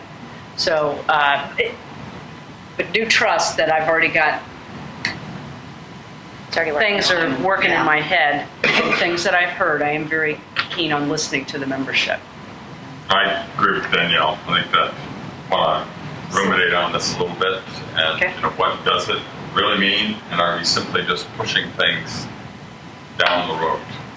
And in large measure, it sounds like that's what we're doing. I'd be curious to see just out of curiosity, what the audience thought if that was of interest or helped them at all. Any things that we could have done differently. I can't even the last hour here, but I think it was informative. I liked it. It was a good synopsis. Answered most of the questions that I was thinking in my head. So, no, I like it. Good. I think it's 4 hours well spent. Good. Sean? Yeah, this was excellent. I mean, I've been on a fiscal committee for, I think I've turned gray and lost hair, but the point I'm making is that I probably haven't in all those years had a more thorough explanation of all the activities of the organization, how to spend their money. And, you gather that osmotically over time, but you never quite have. It's always important to hear the people who actually do the work. That's good. And I appreciate your responding to the community, but again, there's puts and takes. There are unintended consequences to every action, and as a result, now some of it can be good, others may not be. But that's what management does. Management is responsible for responding and making action. And this is, I think, a very well thought out way to respond. But everyone needs to understand there are choices you make, and that's what management does. But there are consequences to choices. Mm-hmm. Right. But short answer, excellent job, and I very much appreciate it. And I will say you were right. The change in covenants is very well applauded. Okay. Good. Good job, Anna. Good. Erwin? I have been following the board and Reston Association for several years now. And this is the first time I see a presentation of this nature, or a full overview of what the organization does and how it does it, with what money has been made. And I think this is a very good presentation to have, and I would generally think it would be good to make annual. Okay. Good. Not only to the board, but to the public. Okay. To invite all the committees. And the committees, Yeah, they right. need to understand this. Okay. And have an understanding of what people do in the organization. Right. Okay. Till now, it has been very, to me at least, been very opaque. Okay. And this makes it much more transparent. Yeah, absolutely. And to the extent that it does that, it is a much appreciated step forward. And I think that the community, or at least those who are interested, would appreciate it as well. Great. I appreciate that suggestion. That's excellent. And we'll book that in. I'll hang up. For the community, you might have to collapse it a bit, but I think the use of the heads of the departments to make the presentations is also a very good thing. Yeah. Very meaningful, yeah. Yeah. They're the subject matter experts. So, excellent. yeah. Robert. Gave her too much She's time. got 2 columns to this, and the first column would be January to April. What have we actually realized? So this has happened. It's not going to hurt us going forward. And then your next column is May 1 to December 31. This is what we've checked. So that you want to split it? Okay, so you've got your 400. Sorry, it's right up there. pop up, yeah. You don't. So you want to put 2 columns up here, and then basically what the saving would be through April, the first 4 months, and then the other. All right, so basically, I could probably do that. I have to sit down with Melissa a little bit. So like this, we sell 4 vehicles, so that's obviously going to just stick in the April column. When we worked out the legal variances, we obviously took life-to-date April numbers, and we had a specific variance life-to-date, and I extrapolated that out. We had 4 months data, extrapolated that out to a full year, looked at what it would be, and then we took a little bit conservative, so I backed it off a little bit to kind of see what it would be, because we didn't want to just throw numbers up here that weren't really too conservative. Right. I didn't want to just put a number up there because this is only 4 months data, and we did the best we could with the data we have. So I could probably do that. I would only be able to do that towards the end of next week. No, there's no. It's just whenever this week come up to talk, because we still have to think about it. Yeah. It would be good to know what's already really happened, and then how much of this really are we looking forward is going to impact the rest of this 2016. Okay. So your $62,000 for your land use attorney, 25 of that's already happened. Yeah, so, You know. yeah, so, I exactly. mean, the savings already been realized? Thank you, Yeah. yes. Yeah, so what I get savings that. has been realized to date? Yeah. And it doesn't have to be to the penny, you could just round it, 25, Yeah, I'll round 20. it. So it's basically, we take the land use, we budgeted the land use from the beginning of the year, effectively. So a third of that would be the first column, 2/3 would be in the second. Right, So, right, and then the board could say, all right, this is what we have, but this is what's like her. I think that's a great idea. Yep. I can think of some more if we can. She likes this. Kind of what's already in the piggy Next bank? week I'll What just would- put it I know you're sick next week, you're not here. You got 5 minutes. I'm sorry, I'm done. Okay. I'll shut up. So all around, it's victim of your I'm so grateful that Okay, next. you guys came. That's okay, I like it. Thank you for coming. I don't know, do I have to make I'm a, just gonna make I a think you do. suggestion. yeah, to make a motion to adjourn, no. Just send the I presentation. appreciate it. Fiscal. yeah, we'll do. Big time presentation, yeah. Do I have to make a motion to adjourn? No, it's No, work it's a work session, session. just say adjourned. We're done. And look at the time. Yay for us. Yeah. Yay for the last two Yeah, speakers. yeah. You guys.